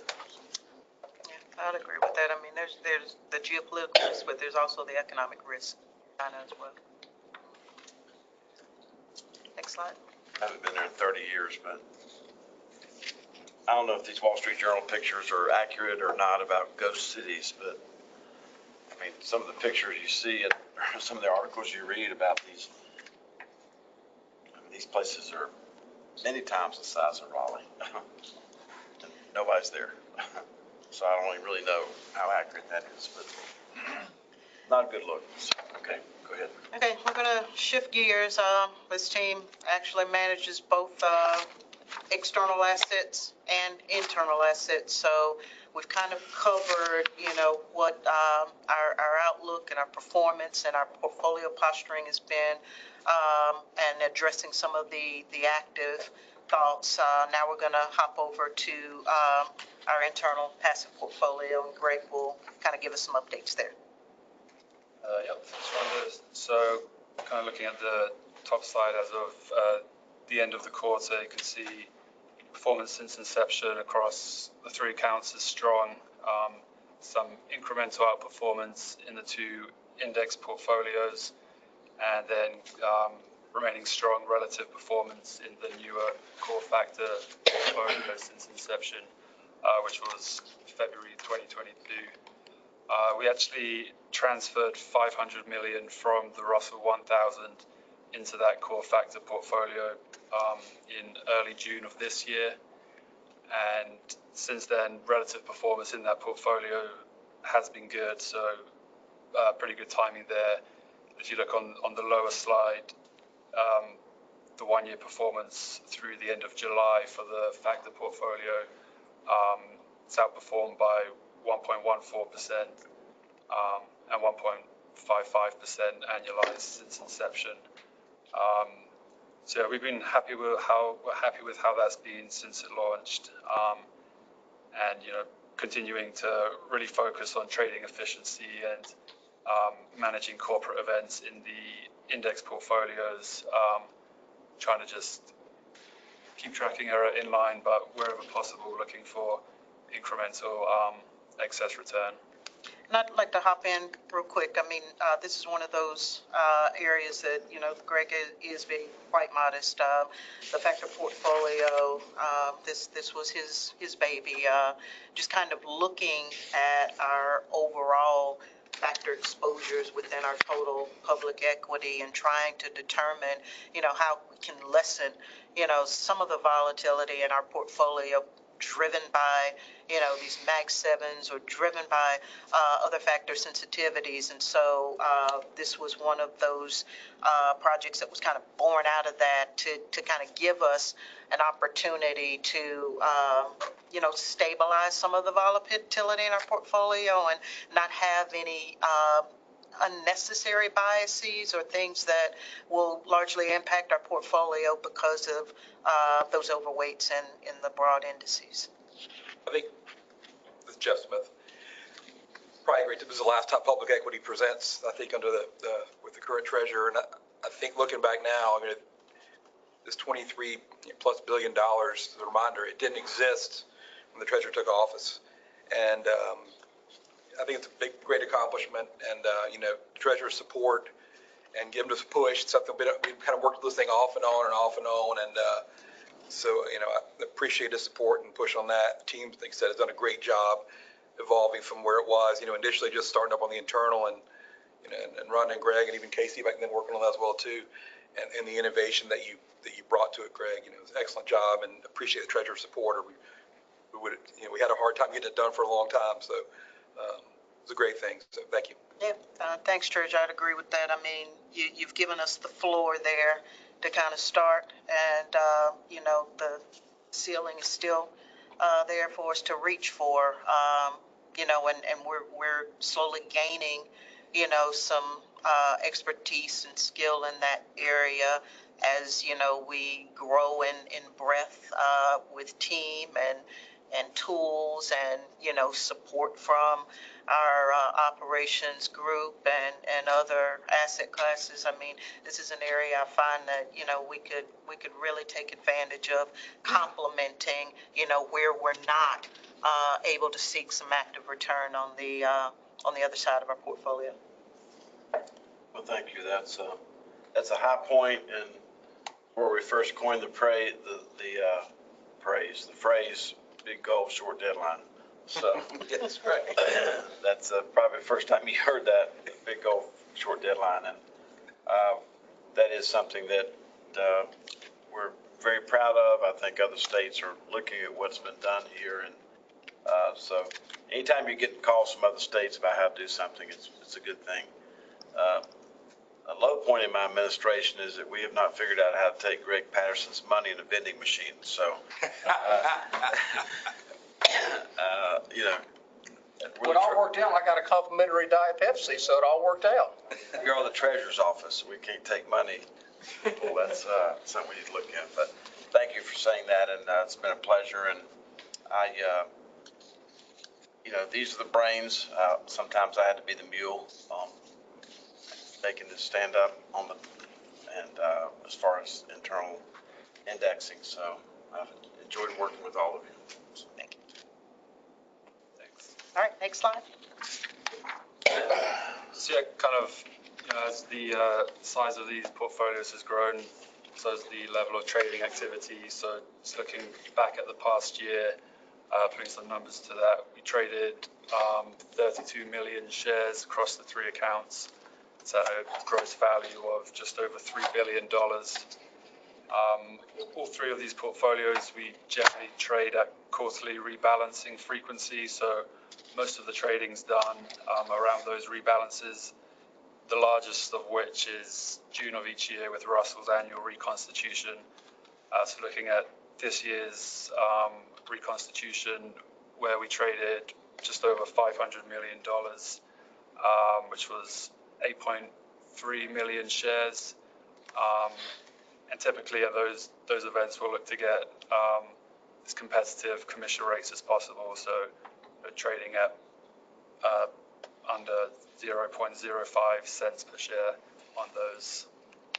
And just to note, I mean, the brokers that we utilize and the commissions, I mean, this has been, you know, something that's constantly monitored by Greg, and you know, he and Nolan just recently performed some on-site visits with our brokers last week, I believe it was, just to kind of get a sense of, you know, are we still getting, you know, best commissions? Are we still working with, you know, brokers that align with our objectives internally? And then there was some turnover of staff on some of those broker relationships. And so it was time for us to just kind of reevaluate and see, are we still in good standing? So that's still another area that we diligence as much as we diligence our active space. Yeah, so if you go to the next slide, Matt, gets into trading costs a little bit. So this is utilizing analytics from our trade cost analysis provider, BestEx, where it's looking at our trading costs using our actual data. So that's both explicit costs and commissions and implied market impact through the trades. So you can see the orange bars are from our actual data, and looking at the commissions, you can see over the year it was 0.22 cents per share versus BestEx's expected 2.6 cents per share. So just, you know, highlighting how we really do focus on cost and best execution. And then, so this looks at market impact using a VWAP benchmark, which is kind of looking at pricing volume weighted throughout the trading day. So using that benchmark and their model, you would have expected a market impact from our trades of 0.58 cents per share. And we actually outperformed the VWAP benchmark. So we do trade VWAP occasionally, but we'll generally look to take advantage of trading on the close when possible and utilizing volume there. So this just shows that that's been a benefit to us. And again, based on their model expectations, we outperformed by 5.8 cents per share, so which equates to just under $1 million through the year. That's remarkable. Last slide, Matt, just to round it up. So I think we've been showing this one since we launched the internal equity management, which was in 2017. I think we started with a couple of $100 million, quickly ramped that up to a few billion. And now you can see through the years, the passive account is $21.8 billion, up from 18 last year, broadly through market appreciation. And so that account plus the two other internal accounts, kind of as of yesterday, it's just over $24 billion that we're managing internally now. Thanks. All right, we will wrap up. We don't want to stand in the way of anybody's lunch. So we just want to hit on the strategic goals for the 2024-2025 year. The first one, we want to take a look at our internal assets under management within public equity and identify areas where we can grow, where we can improve and expand our portfolio management capabilities, as well as ongoing trading efficiency efforts. Then the next bullet, as we usually do in the case of a transition of administrations, we will conduct a deep dive into our structural review of the portfolio and to determine if there are areas in which we need to make any necessary adjustments for better long-term risk return expectations. Then on the next bullet, the U.S. is investing billions in AI solutions, and this has been a topic of discussion by a number of our external managers, and how AI has already begun to and will continue to impact institutional asset management. Some of the examples of areas where we've seen use has been within research and process automation. And so far, this includes things like benchmarking, reconciliation, data quality controls, document intelligence, and quant modeling. There's also been evaluations of traditional versus generative AI, what's real, what's not so real, and then threat factors, just trying to determine, how vulnerable are we to exposing data. Some of these platforms and tools that are offered out there now, you can either input data to get information out, or you can input characteristics and get information out. So just being cognizant of the fact that, we're still a government entity, and that we do have certain legal parameters and protections. We're just, evaluating managers, evaluating vendors and external entities to just ensure that, it's being used responsibly on our behalf, and where we can use it, we do the same and try to do that responsibly. And then lastly, we often, during transitions, also look at a review of all of our external providers and vendors to ensure that we're still receiving the best contractual terms and fees for the services provided. So, these are things like, brokers, our external consultant that we use as an extension of staff because we are so small, trading platforms, research information, all of that. It's something that we just constantly monitor to see, do we have the best of the best and are we paying a good price for it? So are there any questions? Any questions from the phone? Okay, how about in person? Well done. Doing a good job. Keep it up. Thank you. Well, this ends our presentation, and it's been a pleasure for us to present today. As we start to wind down, I'll ask officially, did anybody sign up for public comment? Hearing none, I now deem the public comment section closed. Public comment period is now closed. Go around the horn to see if any IAC members would like to comment. Mr. Treasurer, this is Mike Mebbin. Just once again, thank you all for the work you've done to prepare this presentation, how thoroughly it was presented, and it indicates, a growth story that is beneficial to the state of North Carolina and all of its constituents. John Anarella and I have been hanging out here for, gosh, how long has it been, John? 12 years? 10 years?